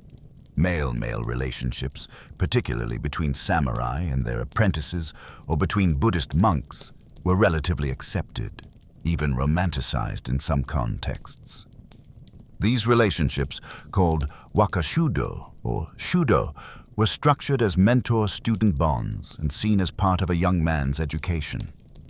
Female-female relationships were less documented, but they certainly existed, particularly in environments like the inner quarters of castles where women lived separately from men. However, these relationships had to remain invisible. Publicly acknowledged same-sex love between women would have been scandalous. But regardless of sexual orientation, marriage remained an obligation. You could have emotional or sexual relationships with someone of the same sex, but you still had to marry someone of the opposite sex and produce heirs. Personal desire was irrelevant. Family continuity was everything. So, when you imagine love in feudal Japan, set aside the romantic fantasies. This is a world where your spouse is chosen for you, where love outside marriage is dangerous, where expressing personal desires can destroy you. You can yearn, you can dream. You can even, occasionally, connect with someone on a deeper level. But you do so knowing that the social structure will never accommodate those feelings, and might punish you severely for having them at all. Love in feudal Japan isn't impossible. But it's precious precisely because it's so rare, so fragile, and so constantly threatened by the weight of duty, family, and a social order that values stability over happiness every single time. Chapter 9. Death, your constant companion. In feudal Japan, death isn't a distant concept. It's your neighbor, your co-worker, your roommate, who never pays rent but is always around. You don't plan for retirement, you plan for your exit, because death isn't a tragedy here. It's part of the script. Let's start with the samurai. These honorable warriors walk around with 2 swords and a personal death plan. If they lose a battle. Seppuku. Insult their honor. Seppuku. Spill sake on the daimyo's robe. Seppuku. with dramatic background music. And it's not private. It's public, ceremonial, and performed with the same precision as a tea ceremony, but with significantly more internal bleeding. But don't think peasants are getting a longer life. If you're a farmer and the rice harvest fails, you're starving. If your village can't meet its tax quota, your head might be used to make a very stern point. Drought, plague, bandit raid. Pick your flavor of sudden demise. And good luck fighting any of it when your most advanced medicine is warm tea and a strong belief in herbal optimism. Speaking of bandits, they're real, they're everywhere. And they don't care that you spent all year growing those daikon radishes. The roads outside towns are so dangerous that people just don't travel unless absolutely necessary. The phrase, "maybe we'll visit your cousin next year," actually means, "I enjoy being alive." If you're a woman, childbirth is a dice roll. Complications? Too bad. Midwives are helpful, but surgical options are mostly pray harder and boil another towel. If your husband dies in disgrace, you might be expected to follow him, not emotionally, but literally, with a dagger. And let's not forget nature itself. Earthquakes, floods, tsunamis, famines. Japan is a disaster artist. Your home could be washed away or buried at any time. And the only insurance policy is a well-tied roof and deep spiritual acceptance. But perhaps the darkest part. You're expected to accept it all calmly. Wailing in fear or fighting fate is considered undignified. A real hero bows before death, composes a poem, and meets their end like it's just another awkward dinner with your clan. So yes, feudal Japan is beautiful, but mortality is part of the decor. Life expectancy in feudal Japan varied by class and period, but overall it was shockingly low. Peasants might live to 40 if they were lucky. Samurai fared slightly better, maybe reaching their late 40s or early 50s. Living to 60 made you ancient. Living to 70 made you practically mythical. Infant mortality was catastrophically high. Perhaps 25% of children died before age 5. Common causes included disease, malnutrition, accidents, and lack of medical care. Parents had multiple children, partly because they assumed some wouldn't survive. For those who did survive childhood, disease was the next major killer. Smallpox, measles, dysentery, tuberculosis, and various parasitic infections ravaged communities. When epidemics struck, they could wipe out significant portions of a village's population in weeks. Medical care was primitive by modern standards. Doctors, when available, practiced a combination of Chinese medicine, herbal remedies, acupuncture, and spiritual healing. Some of these treatments were effective. Herbal medicines based on centuries-old hours of experimentation had genuine therapeutic value. Others were useless or actively harmful. Surgery was rare and dangerous. There was no concept of germ theory, no anesthesia beyond alcohol or opium, and no antibiotics. Any invasive procedure risked fatal infection. Broken bones might be set, wounds stitched, but complex medical problems were essentially death sentences. Childbirth was particularly deadly for women. Maternal mortality rates were high. Complications like hemorrhaging, infection, or obstructed labor often killed mothers. Babies who survived difficult births might be brain damaged or developmentally delayed, and they received no special care. They either adapted or died. Midwives attended births, and some were quite skilled. They understood positioning, massage, and herbal remedies to ease labor. But when serious complications arose, there was little they could do. Cesarean sections were known but almost always fatal for the mother. They were desperate last attempts to save the baby. Accidents and injuries killed many. Farming was dangerous. You could be kicked by an ox, gored by a wild boar, or crushed by falling trees. Construction work claimed lives when structures collapsed or workers fell. Drowning was common in a nation of islands and rivers. For samurai, death in battle was ever present. While the Tokugawa period brought relative peace, earlier eras saw constant warfare. Battles were brutal, chaotic, and often decided by arrow volleys and cavalry charges before swords were even drawn. Armor provided some protection, but arrows could penetrate weak points, and a strong blow from a yari, spear, or naginata could puncture even good armor. Once you were wounded, infection was a serious risk. Many samurai survived the battle only to die days later from infected wounds. Even in peacetime, duels and assassinations claimed samurai lives. Honor disputes could escalate to violence instantly. Political rivalries led to ambushes and murders. Being samurai meant always being ready to kill or be killed. Execution methods varied but were designed to be both fatal and symbolic. Beheading was the standard method for samurai, quick and considered honorable. Commoners might be beheaded, crucified, burned, or in extreme cases, subjected to drawn-out torture. Public executions served as warnings. Bodies might be displayed at crossroads or city gates. Heads of criminals were sometimes mounted on stakes as deterrents. The message was clear. This is what happens when you violate the social order.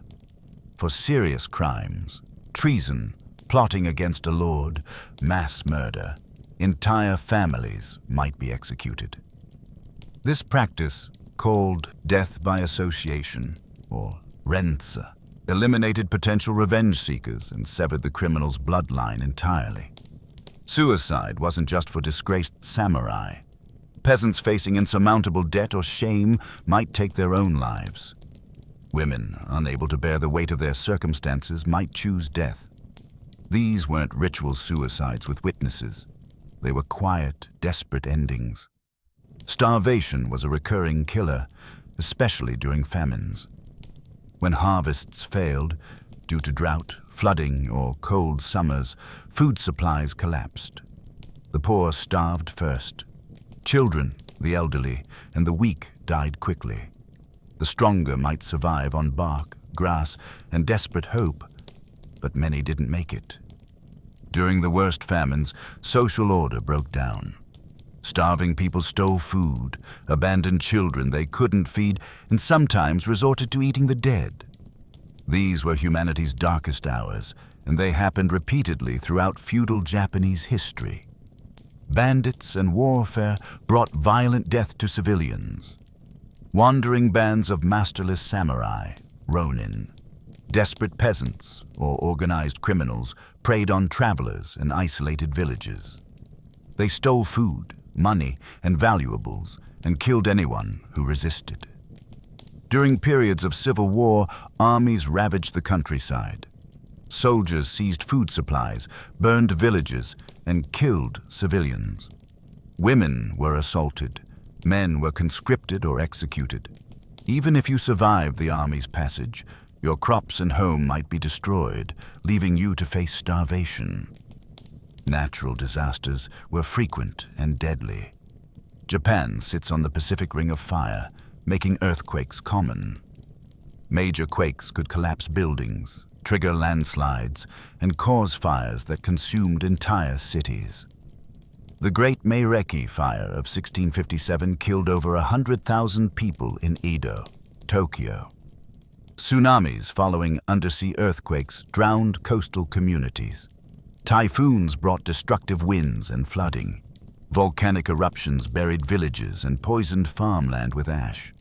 Mount Fuji's last major eruption in 1707 covered vast areas with ash, disrupting agriculture for years.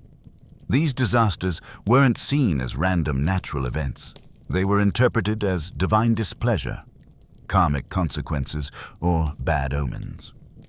This added psychological terror to physical danger.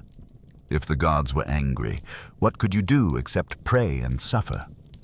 Buddhist and Shinto beliefs shaped how people understood death. Buddhism taught that life was suffering, death was inevitable, and rebirth was determined by karma. A good death, facing it calmly and with dignity, could lead to a better rebirth. Shinto viewed death as polluting. Contact with corpses made you spiritually unclean, requiring purification rituals. This belief contributed to the low status of people who handled dead bodies, undertakers, executioners, and leather workers who worked with dead animals. Funerals varied by class. Wealthy families held elaborate Buddhist ceremonies with priests chanting sutras. The body might be cremated or buried, and memorial tablets were placed in family altars where descendants would make offerings. Peasants had simpler funerals, basic cremation or burial, perhaps a small gathering, and offerings of food and incense. But even poor families tried to honor their dead properly. Failing to do so meant the deceased's spirit might become angry and haunt the living. Ghosts and spirits were very real in the feudal Japanese worldview. Vengeful spirits, onryo, of people who died unjustly, could curse the living. This belief created a social incentive to avoid creating onryo through murder, betrayal, or cruelty, though it didn't always work. Ancestor veneration was central to family life. The dead weren't gone. They were watching. You maintained their graves, made offerings at the family altar, and sought their guidance. Dishonoring your ancestors brought shame and potentially supernatural retribution. This connection between the living and dead created continuity across generations, but also immense pressure. Your actions affected not just you, but your ancestors' reputations and your descendants' futures. You lived in a web of obligations that stretched backward and forward through time. Death in feudal Japan wasn't an ending. It was a transition. You moved from this life to the next, but your connection to family, clan, and social order persisted. Even in death, you weren't free. So, as you live your life in feudal Japan, farming, serving, fighting, surviving, death is always there, in the shadow of the mountain, in the fever that won't break, in the bandit on the road, in the Lord's displeasure, in the earthquake rumbling beneath your feet. You don't avoid thinking about death. You accept it, prepare for it, and try to meet it with dignity. Because in feudal Japan, how you die matters as much as how you live. Maybe more. Chapter 10. Individualism versus clan identity. You are the family. In modern life, you're told to follow your dreams, be your own person, and live your truth. In feudal Japan, your truth is whatever your clan tells you it is. Individualism isn't a virtue, it's a red flag. You exist not as a lone star of destiny, but as a very small branch on a very important family tree. And your job is to keep that tree from catching fire due to embarrassing behavior, like expressing opinions or falling in love with a merchant's daughter. Your clan is everything.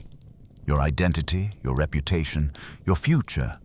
It all flows through your family name. You are part of a web of obligations, honor, and expectations so dense it might as well be a spiritual spreadsheet. Even the samurai, proud, honorable warriors, don't fight for themselves. They fight for their daimyo, their household, their ancestors. And if they die, ideally, it's in a way that makes everyone above them look great. Because dying with honor is one thing, but dying in a way that slightly embarrasses your clan, that's the stuff of generational nightmares. Your actions reflect on your father. Your father's actions reflect on your grandfather. Your grandfather's actions may still be affecting how your cousin is treated in the next province over. It's not guilt by association. It's life by association. Want to open a noodle shop because you love cooking? That's adorable. Unfortunately, your clan raises horses, so you'll be brushing hooves until further notice. Express interest in painting? Excellent. You'll be decorating the temple your family sponsors with strict guidelines, in total silence. And don't even think about scandal. One poorly timed affair, drunken incident, or public poem with too much sass, and the shame hits everyone. Your siblings? Shunned. Your mother? mortified. Your great-uncle might have to disembowel himself just to restore the family's good standing. You are not a person. You are a representative, a chess piece, and a liability with legs. But hey, if you play your role well, bow at the right times, and marry who you're told, your clan might just speak your name with something resembling pride. And that's the feudal Japanese version of a personal achievement badge. The Japanese concept of self was fundamentally different from Western individualism. The word for self, jibun, literally means self-part. You're a part of a larger whole, not a complete entity on your own. Identity was relational. You weren't just you. You were someone's son, someone's brother, someone's retainer, someone's lord. These relationships defined you more than any personal traits or ambitions. The family unit, i.e., was the basic building block of society. But i.e. didn't just mean your immediate relatives. It meant the household, a continuous entity that existed across generations. You were born into it, you served it, and when you died, it continued without you.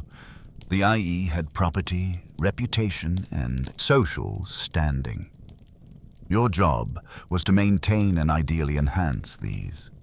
Squandering family wealth, damaging the family reputation, or failing to produce heirs were serious failures. Family headship passed from father to eldest son, or sometimes to a nephew or adopted heir if there was no son. The family head controlled all property and made all major decisions. Other family members, including adult siblings, had minimal independence. This created situations where a 40-year-old man with his own children still lived under his elderly father's authority. He couldn't make major purchases, arrange marriages, or even leave the household without permission. Personal autonomy was subsumed into family structure. For women, the lack of individualism was even more pronounced. A daughter belonged to her father's household until marriage, then transferred to her husband's household. She had no independent legal status, couldn't own property in her own name, and couldn't make decisions without male approval. The saying, "a woman has no home of her own," captured this reality. You were always a guest, always subordinate, always serving someone else's i.e. But this system created stability. Because individuals were embedded in families, and families were embedded in communities, there was always support and always surveillance. You couldn't fail alone, but you also couldn't escape. If you fell on hard times, your family was obligated to help. If you succeeded, your family shared the glory. But the flip side was that your mistakes burdened everyone, and their expectations constrained you constantly. Honor culture magnified these pressures. Your honor wasn't just about your actions, it was about perception. What people thought of you mattered more than what you actually did. Reputation was reality. This meant that appearance and performance were crucial. You could hate your life, resent your duties, and despise your circumstances, but you had to smile, bow, and perform your role convincingly. Cracks in the facade reflected poorly on your entire family. Gossip was a powerful social control mechanism. Everyone talked about everyone. If you did something unusual, dressed differently, spoke out of turn, showed too much emotion, it would be noticed, discussed, and remembered. And if enough people thought poorly of you, your family's status would decline. This created a culture of extreme conformity. The nail that sticks out gets hammered down, as the Japanese saying goes. Standing out, being different, or expressing individuality was socially dangerous. Even talents had to be exercised within approved channels. If you were brilliant at calligraphy, but your family didn't value scholarship, your talent meant nothing. If you were a gifted warrior, but born into a merchant family, you'd never wield a sword professionally. Adoption was common, but not for the reasons you might think. If a family had no sons, they'd adopt one, often an adult man who would take the family name and continue the line. This wasn't about giving orphans homes, it was about preserving the i.e. These adoptions could be arranged marriages where the groom took the bride's family name instead of the reverse. Or a successful young man from a less prestigious family might be adopted into a better one, bringing his skills while gaining status. The adopted person's birth family essentially lost them. They took new names, served new ancestors, and owed allegiance to their adopted IE. This was socially acceptable because preserving the IE was more important than biological ties. Loyalty to one's lord was an extension of this family-first mentality. Your daimyo was like a father to your clan. Serving him well brought honor to your family. Failing him brought shame to everyone. This is why samurai would commit seppuku when their lords died or when they failed in their duties. It wasn't just personal honor at stake. It was family honor, clan honor, and the honor of every ancestor whose name you carried. The pressure to conform extended to life decisions you'd think were personal. Career paths were determined by family occupation. Marriages were family alliances. Where you lived, how you spent money, what you ate, all of this could be subject to family oversight. Emotional expression was constrained too. Excessive joy, sadness, or anger were considered undisciplined and embarrassing to your family. The ideal was hona and tatamai. Your true feelings, hona, hidden beneath your public face. Tatamai. Everyone understood that your public persona was performance, but maintaining that performance was required. Letting your true feelings show was a kind of social nakedness, shameful and inappropriate. Children learned this early. They were taught to control their faces, moderate their voices, and suppress inconvenient emotions. A child who cried too much, laughed too loudly, or expressed wants too directly would be disciplined, sometimes harshly. This emotional suppression created a society where people were deeply lonely even when surrounded by others. You might never be truly known, never fully yourself, always performing the role assigned to you, but it also created deep, if complex, bonds. Because everyone was performing, there was a shared understanding of the burden. People developed subtle ways of communicating true feelings, through poetry, through art, through carefully chosen words that said one thing on the surface but meant something else beneath. The concept of giri, duty, versus ninjo, human feeling, was central to Japanese drama and literature. Giri represented your obligations to lord, family, society. Ninjo represented your personal desires and emotions. The tragic hero was someone torn between giri and ninjo. Duty demanded one thing, but their heart wanted another. These stories resonated because everyone lived this tension. And almost always, the hero chose giri, sacrificing personal happiness for duty. This wasn't portrayed as wrong. It was portrayed as noble, mature, and necessary. The person who chose ninjo over giri was weak, selfish, and destructive. The message was clear. Your feelings don't matter. Your duty does.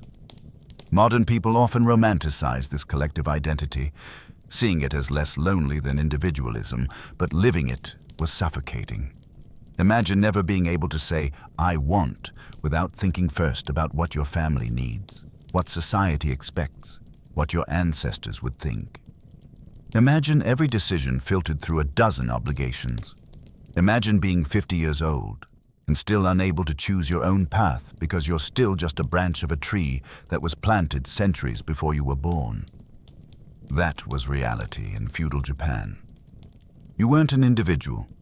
You were a role player in a multi-generational drama, and the script had been written long before your entrance.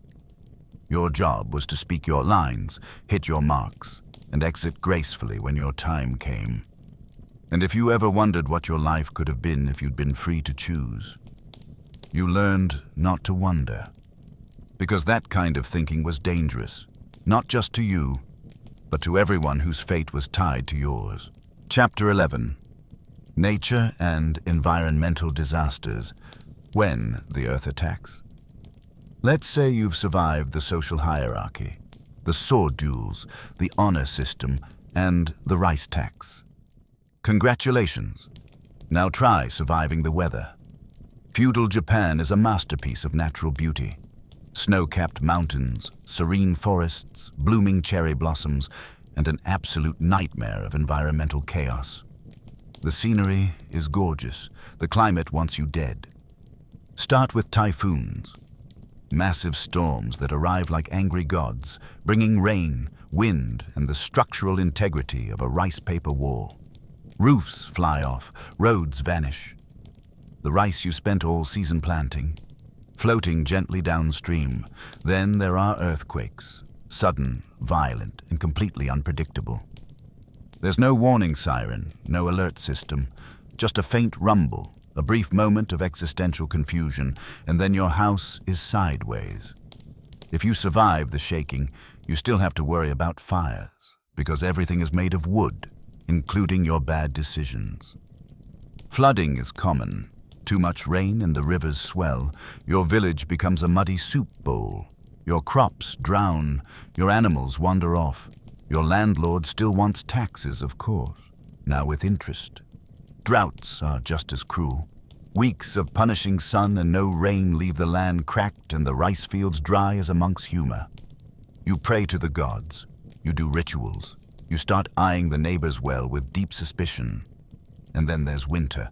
Not a snowy wonderland, more like bone-deep cold, thin blankets, and fires that burn out by midnight. Heating isn't central, it's communal suffering. You warm your hands over a clay brazier and hope frostbite isn't fashionable this year. Even volcanoes occasionally join the party. Japan is part of the Ring of Fire, and yes, that's just as fun as it sounds. Eruptions could bury entire regions in ash, lava, or the awkward realization that your shrine is now a rock garden. There's no FEMA, no national relief effort. If your house collapses, you rebuild it. If your food spoils, you go hungry. And if your lord's estate is also affected, well, you still owe taxes. Disaster, after all, is not an excuse. In feudal Japan, nature isn't a background element. It's an ever-present reminder that even the gods might be having a bad day. Japan's geography makes it uniquely vulnerable to natural disasters. It's an archipelago of mountainous islands sitting atop 4 tectonic plates. This creates stunning landscapes and constant geological instability. Earthquakes strike frequently. Minor tremors might happen monthly. Moderate quakes that damage buildings happen every few years. Major quakes that devastate entire regions strike every few decades. And megaquakes, the kind that reshape coastlines, happen every few centuries.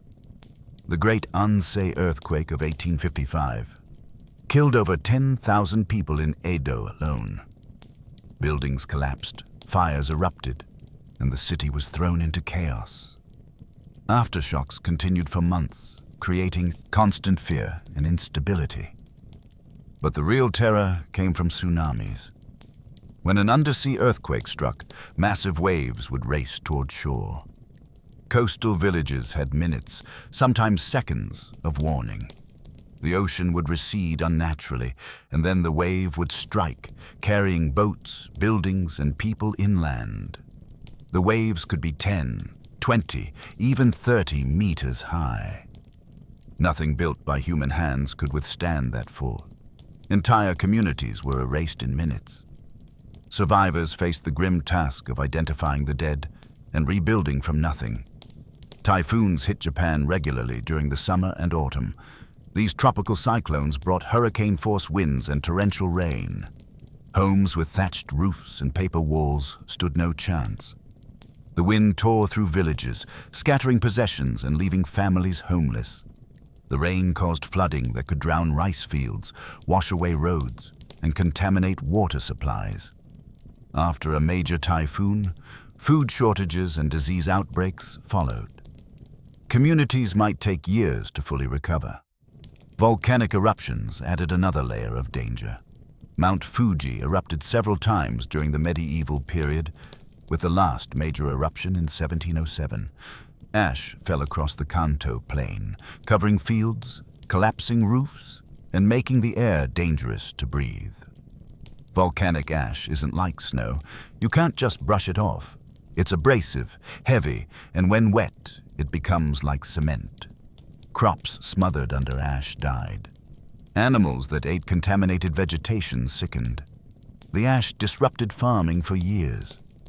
Beyond these dramatic disasters, everyday weather posed constant challenges. Japan has a humid subtropical climate with distinct seasons, each bringing its own hardships. Summer was hot and humid. Without air conditioning or electric fans, people suffered. Heat exhaustion and heat stroke killed the elderly and weak. Food spoiled quickly. Insects thrived, spreading disease. The rainy season, Tsuyu, brought weeks of constant rain. Everything became damp and moldy. Clothes, bedding, and food rotted. Respiratory illnesses spiked. The psychological weight of endless gray skies and dripping rain wore people down. Winter brought cold that, while not as severe as northern climates, was deeply uncomfortable without adequate heating. Homes were drafty. Heating came from small charcoal braziers that provided minimal warmth and posed carbon monoxide risks. People wore layers of clothing and huddled together for warmth. Frostbite affected fingers and toes. The cold exacerbated respiratory illnesses. Elderly people and small children were especially vulnerable. Spring and autumn offered brief periods of pleasant weather, but they were also planting and harvest seasons, meaning grueling labor that left little time to enjoy the mild temperatures. The relationship between Japanese culture and nature is often portrayed as harmonious. Cherry blossom viewing, moon viewing, carefully cultivated gardens. And these practices were real and important. But they coexisted with a deep awareness of nature's violence. The beauty of cherry blossoms partly came from their transience. They bloomed spectacularly, then fell within days. This was seen as a metaphor for life itself. Beautiful, brief, and inevitably ending. Shinto, the indigenous religion, personified natural forces as kami, spirits inhabiting mountains, rivers, trees, and storms. These kami weren't always benevolent. They could be angry, capricious, and destructive.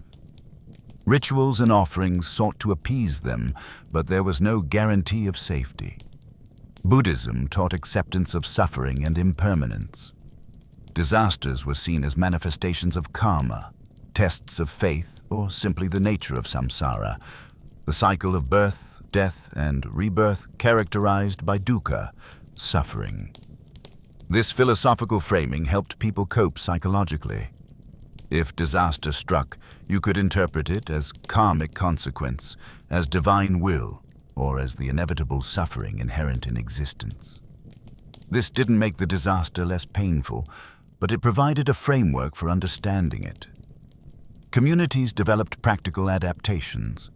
Villages were often sited to minimize certain risks, on high ground to avoid flooding, away from obvious landslide zones, near reliable water sources but not on floodplains. Buildings were designed to flex during earthquakes rather than resist rigidly.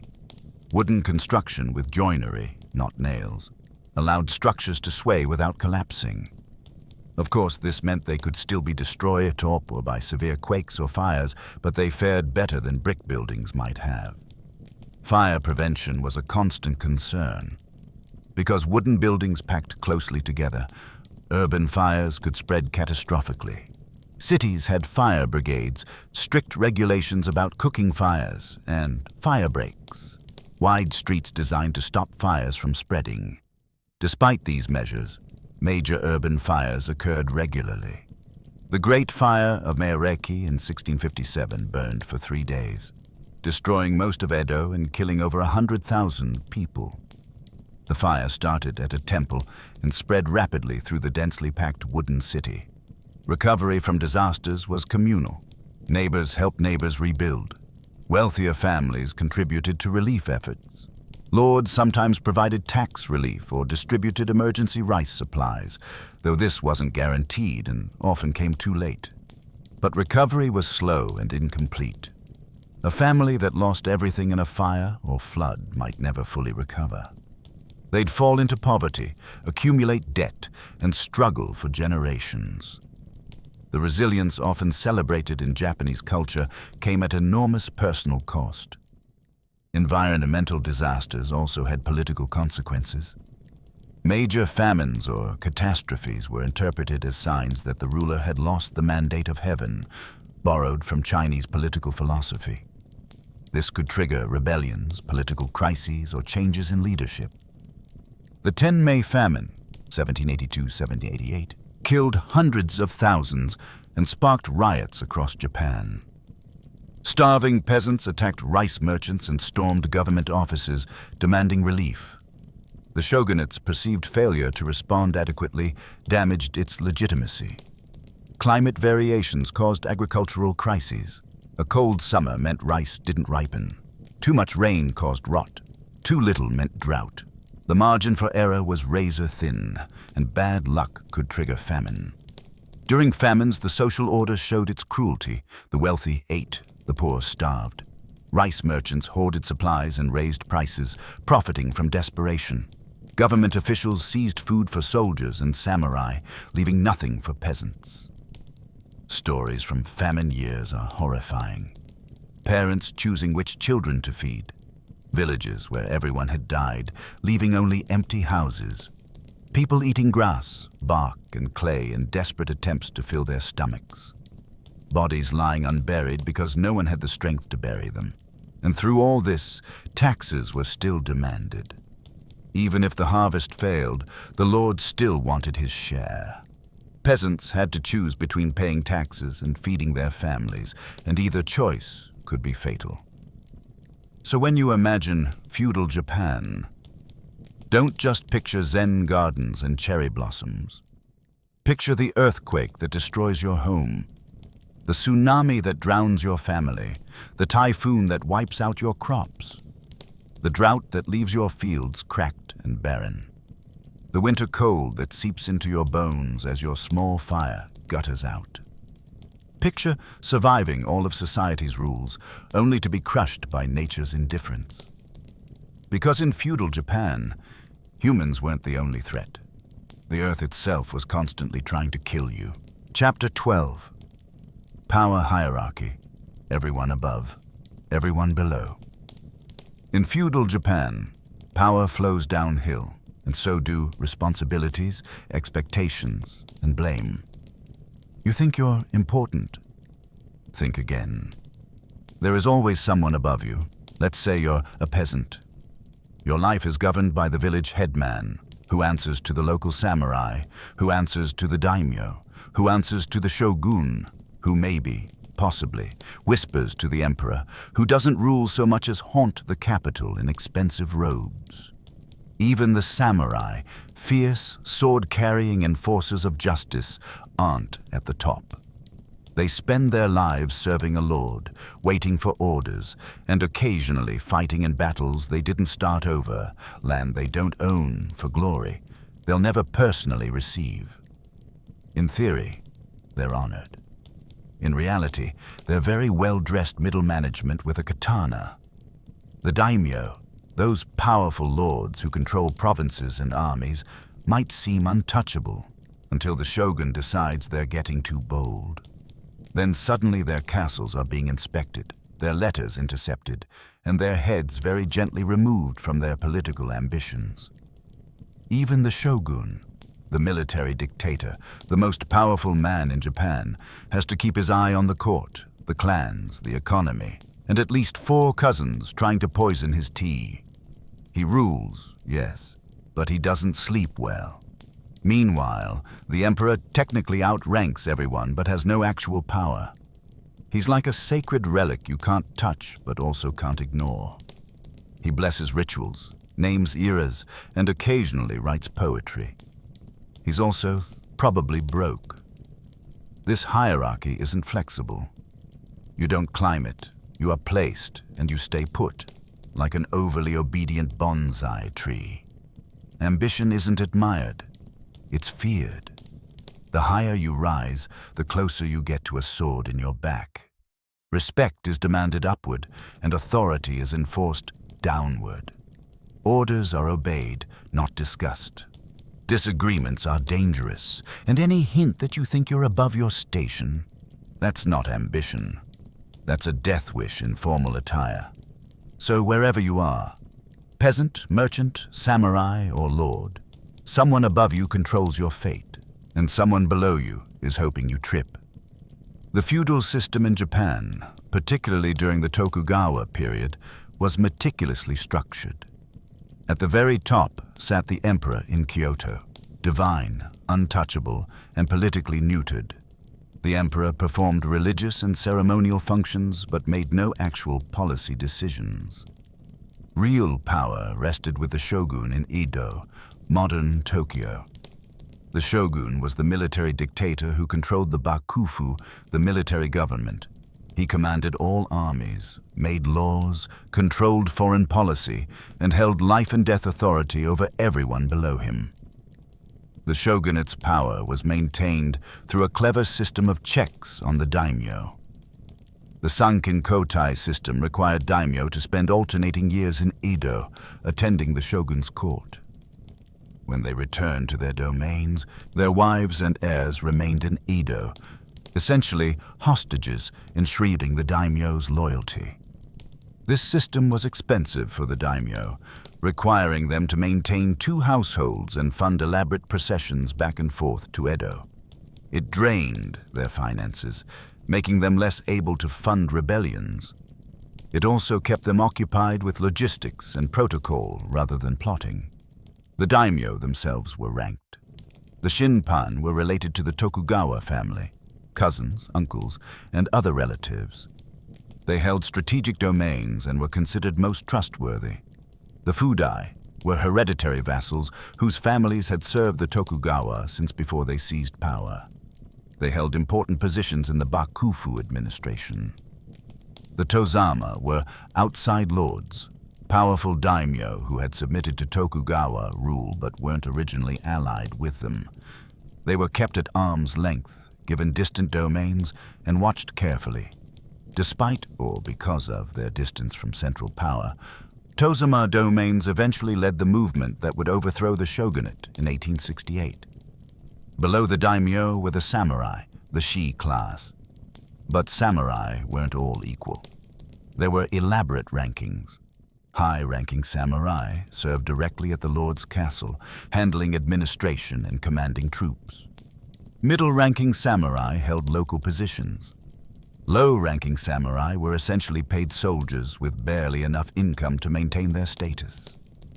Ronin, masterless samurai whose lords had died or who had been dismissed, occupied an awkward position.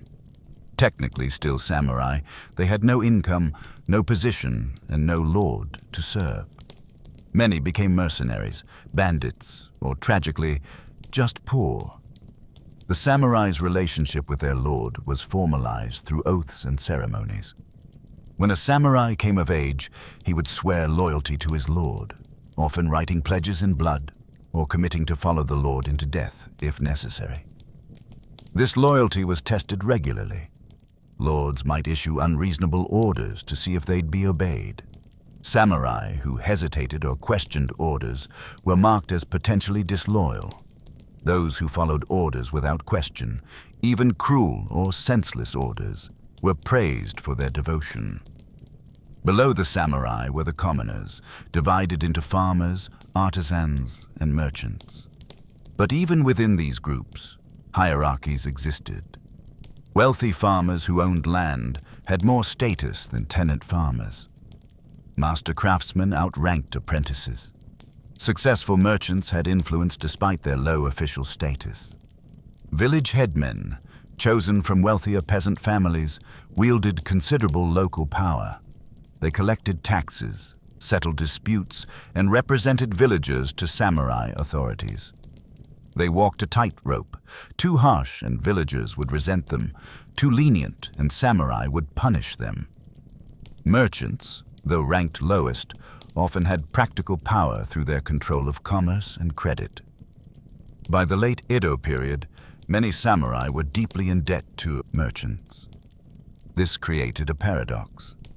Merchants had wealth and practical influence, but had to maintain the appearance of subservience to samurai, who were effectively their debtors. At the absolute bottom were the Ita and Heinin, the outcasts. Ita dealt with death, butchering animals, tanning leather, executing criminals. Heinin were beggars, entertainers, and others who had fallen outside the social structure. Both groups lived in segregated areas, faced severe discrimination, and had no legal recourse against abuse.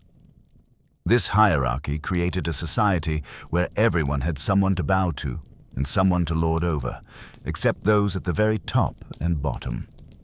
The system was designed to prevent solidarity across class lines. Peasants didn't ally with merchants. Samurai didn't sympathize with peasants. Everyone was too busy maintaining their own precarious position. Communication up and down the hierarchy was rigidly controlled. Peasants couldn't directly petition the shogun. They had to go through village headmen, then local samurai, then higher officials. By the time a complaint reached someone with power to act, it had been filtered, summarized, and potentially dismissed multiple times. Similarly, orders from above descended through layers of officials, each adding their interpretation. By the time a shogunal order reached a remote village, it might bear little resemblance to the original intent. This created opportunities for corruption. Officials at every level could demand bribes, skim taxes, or abuse their power, knowing that complaints were unlikely to reach anyone who cared. The system's complexity provided cover for the unscrupulous. Power relationships extended into the smallest details of daily life. How deeply you bowed depended on the status difference between you and the other person. How you sat, how you spoke, even how you walked, all communicated your understanding of hierarchy. Mistakes in protocol could be deadly. Failing to bow to a passing samurai could result in being cut down on the spot, a rite called kirisut gomen, authorization to kill and leave. While this right was technically restricted, samurai could and did kill commoners who offended them and faced minimal consequences. The constant need to gauge relative status and behave appropriately created exhausting social vigilance.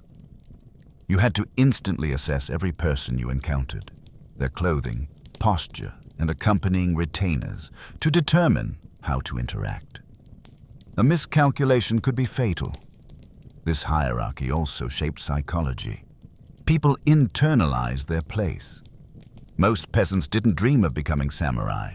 It was literally unimaginable. Most samurai didn't aspire to become daimyo. The gap was too vast.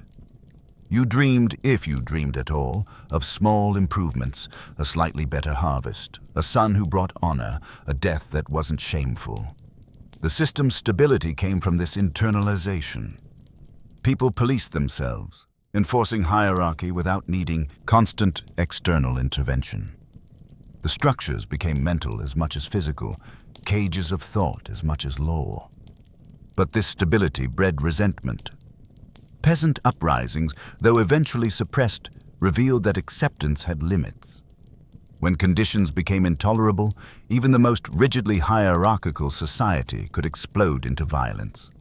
The paradox was that the hierarchy claimed to be natural, ordained by heaven, and beneficial to all.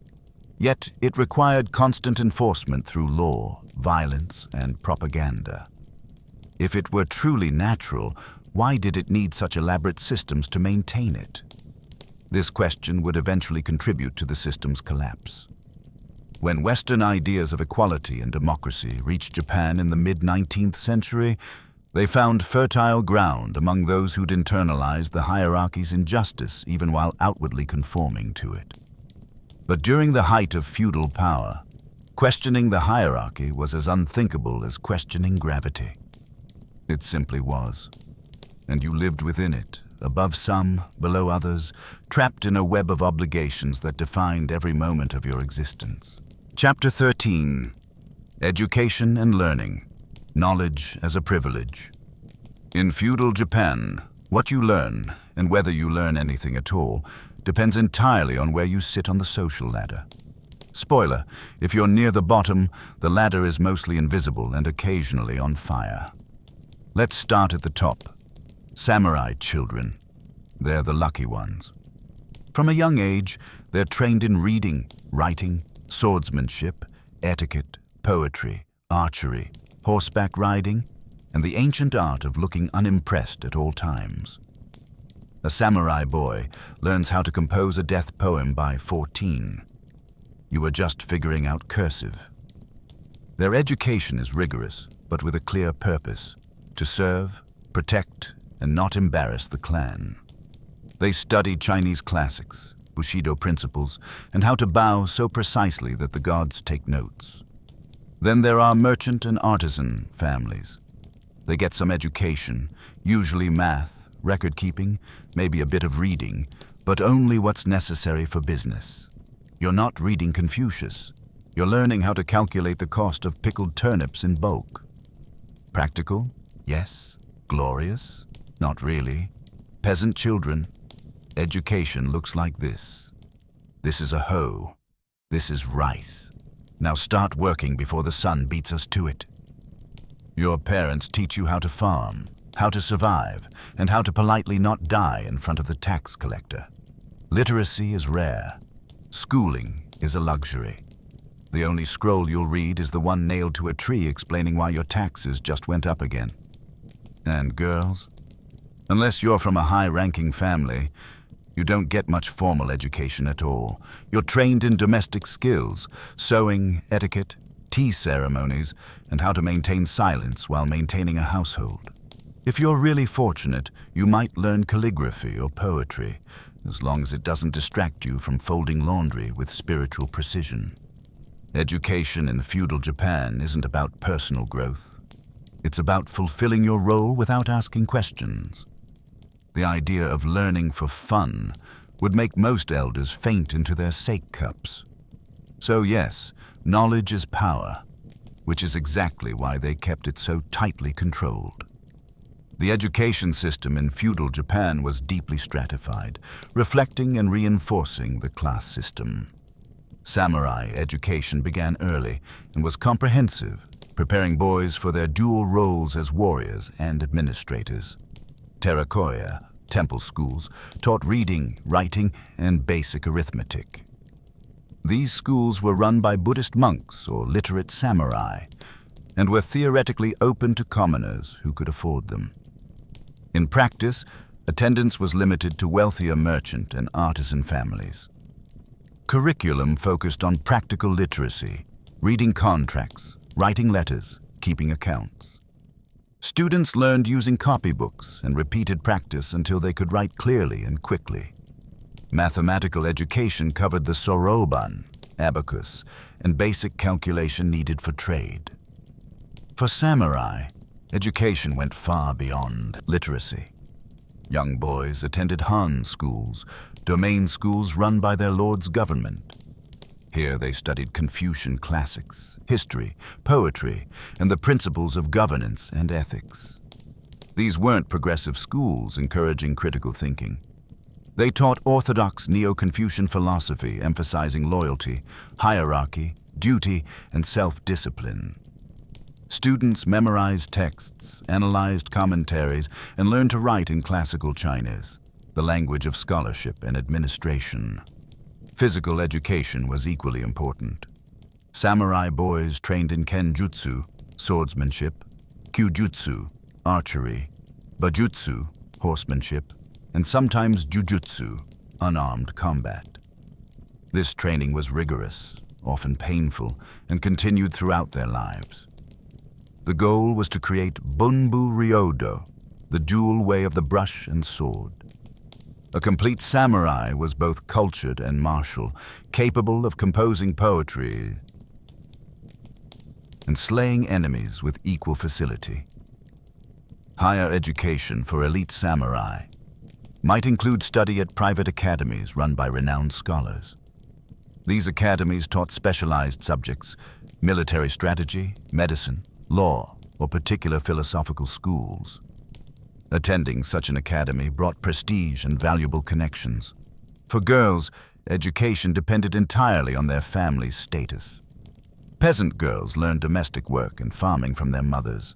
There was no formal schooling, no literacy training, just practical skills needed for survival. Samurai girls from elite families received education at home. They learned to read and write, though usually only in hiragana, the simpler Japanese script, not the kanji characters or Chinese classics required of boys. They studied poetry, calligraphy, tea ceremony, flower arrangement, and music, particularly the koto, stringed instrument. This education prepared them to be cultured wives who could entertain guests, manage sophisticated households, and educate their own daughters. But it also trained them to be ornamental, beautiful, accomplished, but fundamentally decorative rather than agents of their own lives. Some samurai daughters received surprisingly extensive education, particularly if their families valued learning. A few became renowned poets or artists, but these were exceptions that proved the rule. Most women's intellectual potential remained untapped and unrecognized. The literacy rate in Tokugawa Japan was relatively high by pre-modern standards, perhaps 40–50% of men and 15–20% of women by the end of the period. This reflected the spread of terracotta schools and the practical need for literacy in an increasingly commercial economy. But literacy didn't mean education. Many people could write their names, read simple texts, and do basic math, but had no broader knowledge. They'd never studied history, philosophy, or science. Their literacy was functional, not intellectual. Books were expensive and rare. Without printing presses, which existed but weren't widely used for mass production until later, books were hand-copied or block-printed in limited runs. Owning books was a mark of wealth and status. Libraries were limited to temples, schools, and wealthy individuals. The concept of a public library didn't exist. If you weren't connected to institutions of learning, you had almost no access to written knowledge beyond the occasional scroll or popular pamphlet. This created a vast knowledge gap. Samurai scholars might be familiar with centuries of Chinese and Japanese philosophy, while peasants knew only folk tales and oral traditions. The intellectual worlds they inhabited were completely different, reinforcing the social divide. Oral tradition remained vital for commoners.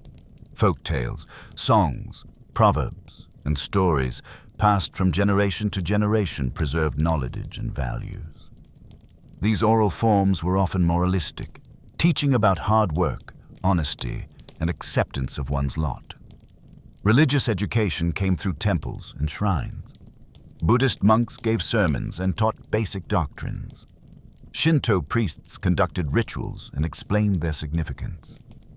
For many commoners, this was their only exposure to abstract ideas and moral philosophy. Medical knowledge was limited and unevenly distributed. Doctors trained through apprenticeship, learning anatomy, diagnosis, and herbal remedies from master physicians. But medical education was rare and expensive. Most people never saw a trained doctor, relying instead on folk remedies and local healers. Technical knowledge, farming techniques, craft skills, construction methods was passed down within families and guilds. Apprentices learned by watching and doing, gradually absorbing their master's knowledge over years of practice. This system preserved traditional knowledge effectively, but discouraged innovation. Why experiment with new methods when the old ones worked and had ancestral approval? Change was risky and potentially disrespectful to those who'd come before. The concept of universal education, that everyone should learn to read, write, and think critically, was alien to feudal Japan. Education was a tool for maintaining social order, not for empowering individuals or promoting social mobility. This began to change in the late Edo period, when Western knowledge reached Japan through Dutch traders at Nagasaki. Rangaku, Dutch learning, introduced new ideas about medicine, astronomy, engineering, and politics. Some progressive samurai scholars became fascinated with Western science and argued for educational reform. They recognized that Japan's isolation and traditional education system were leaving it vulnerable to Western powers. But conservative forces resisted. Western learning was seen as destabilizing, potentially undermining Confucian values and the political order. Those who studied too openly faced persecution. Still, the seeds were planted.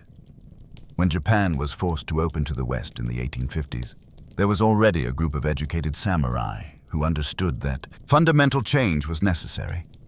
These men would lead the Meiji Restoration and transform Japan's education system into one of universal schooling. But that was the future. In the feudal present, education was a privilege. Knowledge was controlled, and learning was a tool for reinforcing the very hierarchies that limited most people's potential. So as a child, in feudal Japan, your education, if you received any, told you exactly who you were supposed to be. It trained you for your assigned role and actively discouraged any ambitions beyond it. You learned what you needed to stay in your place. Nothing more. Chapter 14. Culture and Aesthetics. Beauty with Consequences. Feudal. Japan is a land of breathtaking aesthetics. Everything from the curve of a fan to the placement of a teacup seems designed to soothe the soul and impress your ancestors. But here's the catch. You can, and will, be judged for doing it wrong. Culture in feudal Japan isn't just art. It's performance, with consequences. The way you arrange flowers, pour tea, or fold a kimono isn't left to whimsy. It follows strict codes that have been around longer than your entire bloodline. One misplaced blossom, and suddenly you're the talk of the village, and not in a fun, flirty way. Take the tea ceremony, for example. It looks like a quiet, peaceful ritual. In reality, it's a social minefield. Everything is timed. Every movement is choreographed. The guest must sit just so, turn the cup twice, express humble gratitude, and drink in silence, all while mentally calculating whether they've bowed too early, too late, or too enthusiastically. Make a mistake? At best, it's awkward. At worst, it's seen as a character flaw or a moral failing passed down from your disgraceful great-granduncle. Then there's calligraphy, a beautiful form of expression, right? Wrong. It's a test of discipline, personality, and the alignment of your inner spirit. That brushstroke isn't just ink. It's a reflection of your soul's posture. Messy handwriting? You might as well wear a sign that says, emotionally unstable and bad at bowing. Even poetry is dangerous. You don't just write a haiku. You write it in the proper season, on the correct type of paper, using metaphors that reference both nature and your emotional landscape without getting too personal, too passionate, or too dry. Too dry, and you're spiritually cold. Too clever, and you're showing off, and now no one's inviting you to the moon viewing party. Culture here is a delicate game. You participate not to relax, but to prove that you are composed, refined, and deeply, deathly afraid of appearing uncultured. Beauty in feudal Japan isn't effortless. It's a battlefield in silk robes. And if your ikebana arrangement doesn't follow the rules, well, may the gods have mercy on your bonsai. The Japanese aesthetic tradition developed over centuries, blending indigenous Shinto sensibilities with imported Buddhist and Chinese influences. The result was a unique artistic culture that valued subtlety, imperfection, and transience. Wabi-sabi, the aesthetic of finding beauty in impermanence and imperfection, became central to Japanese art. A cracked tea bowl wasn't ruined, it was enhanced by its history. An asymmetrical flower arrangement wasn't unbalanced, it reflected nature's organic irregularity. But understanding and properly executing wabi-sabi required years of training and deep cultural knowledge. It wasn't about being sloppy, It was about achieving a sophisticated simplicity that looked effortless but required enormous skill.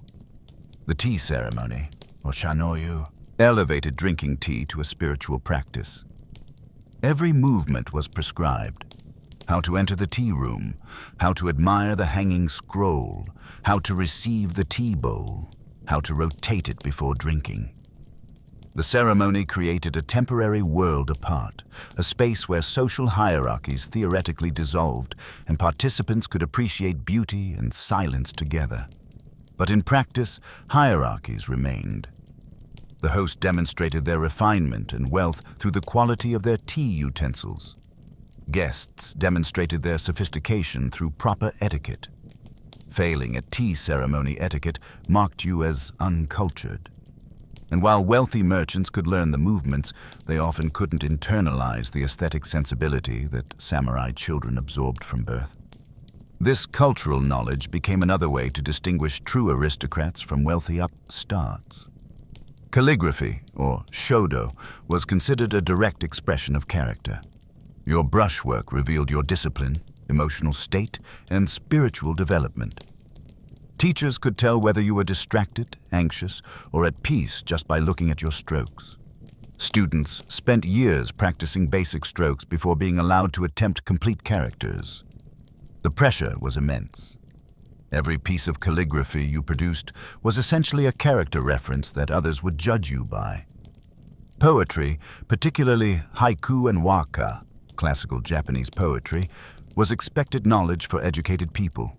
Composing poetry wasn't showing off, it was basic literacy. Samurai exchanged poems as greeting cards, wrote them to commemorate events, and composed them before death. But poetry had rules. Haiku required seasonal references, ki-go, and cutting words, kireiji. Waka had strict syllable counts and drew on centuries of classical allusions. Ignorance of these conventions marked you as uneducated.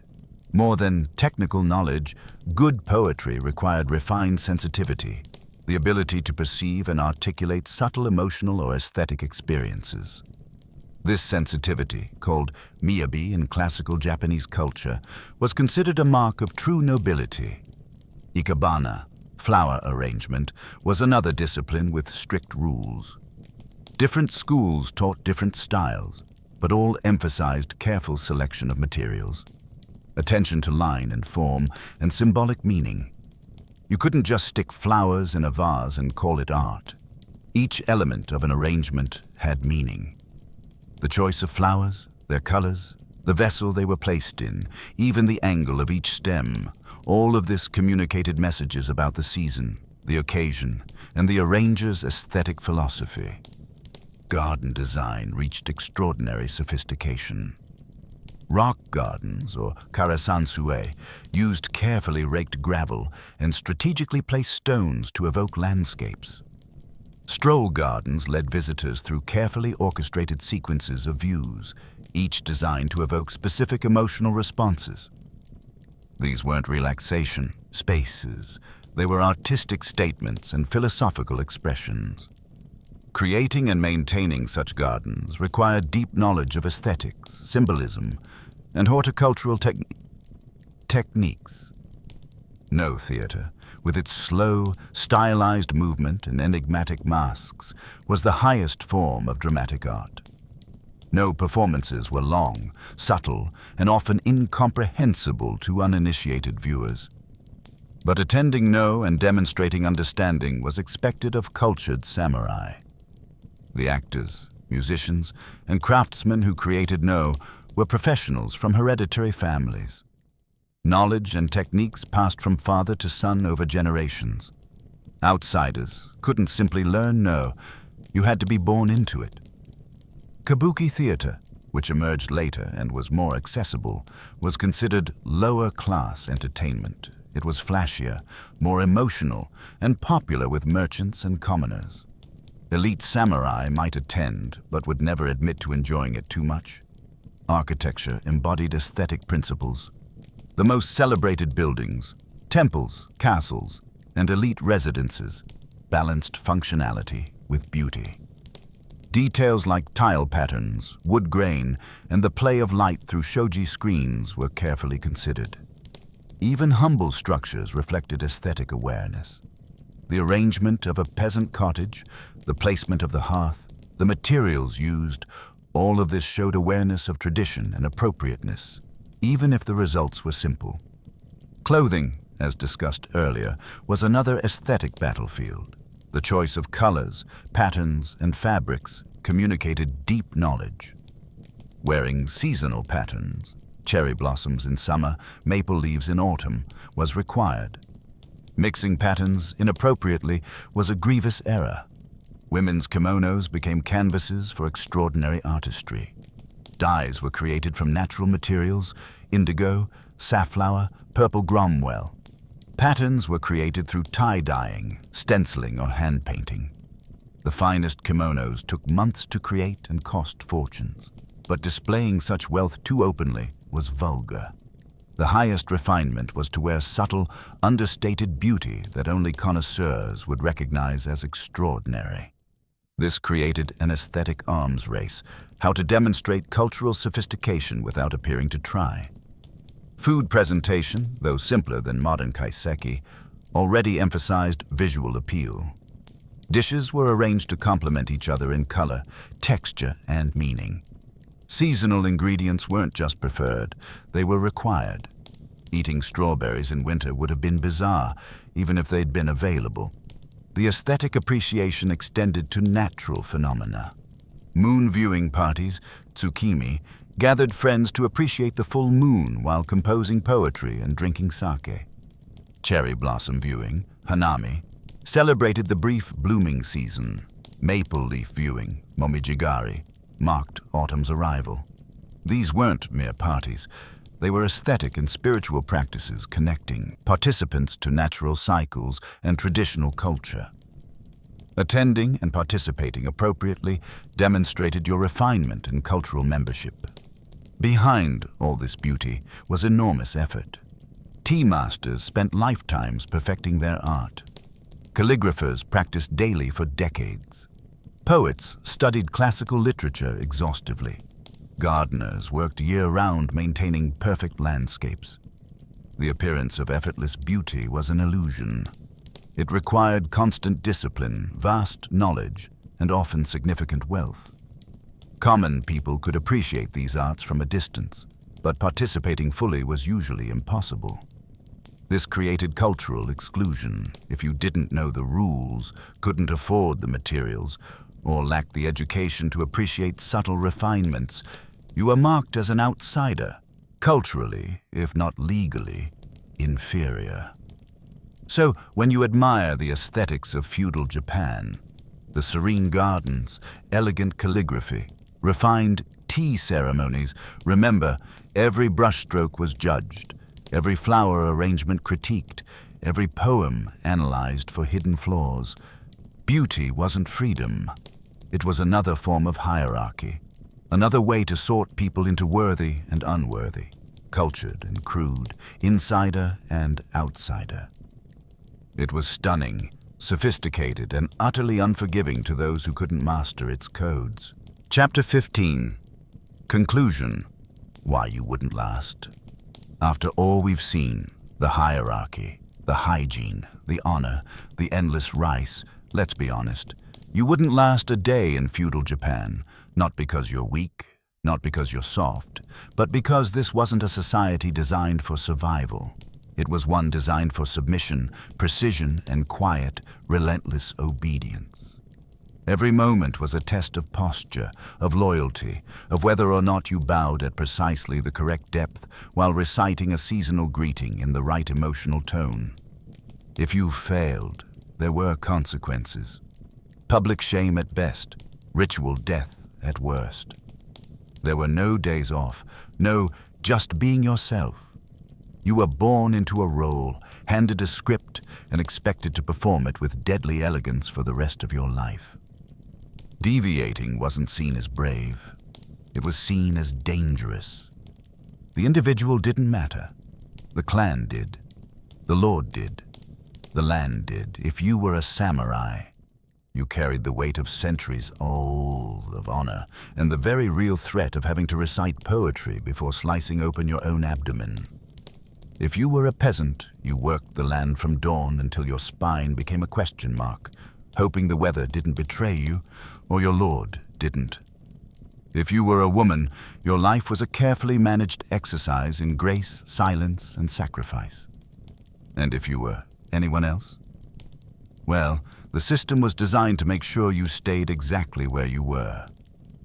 Feudal Japan was beautiful, yes, breathtakingly so. The architecture, the rituals, the poetry, the art, all meticulously curated. But that beauty came with sharp edges. It required discipline so tight it could snap bones. It demanded respect so absolute it swallowed individuality whole. So no, you wouldn't last. You'd speak out of turn, or laugh too loudly, or accidentally step over a threshold with your left foot instead of your right. You'd forget to bow. You'd ask a question. You'd want to change something, and that alone would mark you as a threat to the order. But that's the brilliance and the tragedy of feudal Japan. It wasn't made to be easy. It was made to endure. And endure it did, for centuries. The Tokugawa shogunate maintained peace and stability for over 250 years, an extraordinary achievement. But that stability came at the cost of freedom, innovation, and individual fulfillment. When Commodore Perry's black ships arrived in 1853, they shattered the illusion. The rigid insular system that had served Japan so well for so long proved unable to compete with industrialized Western powers.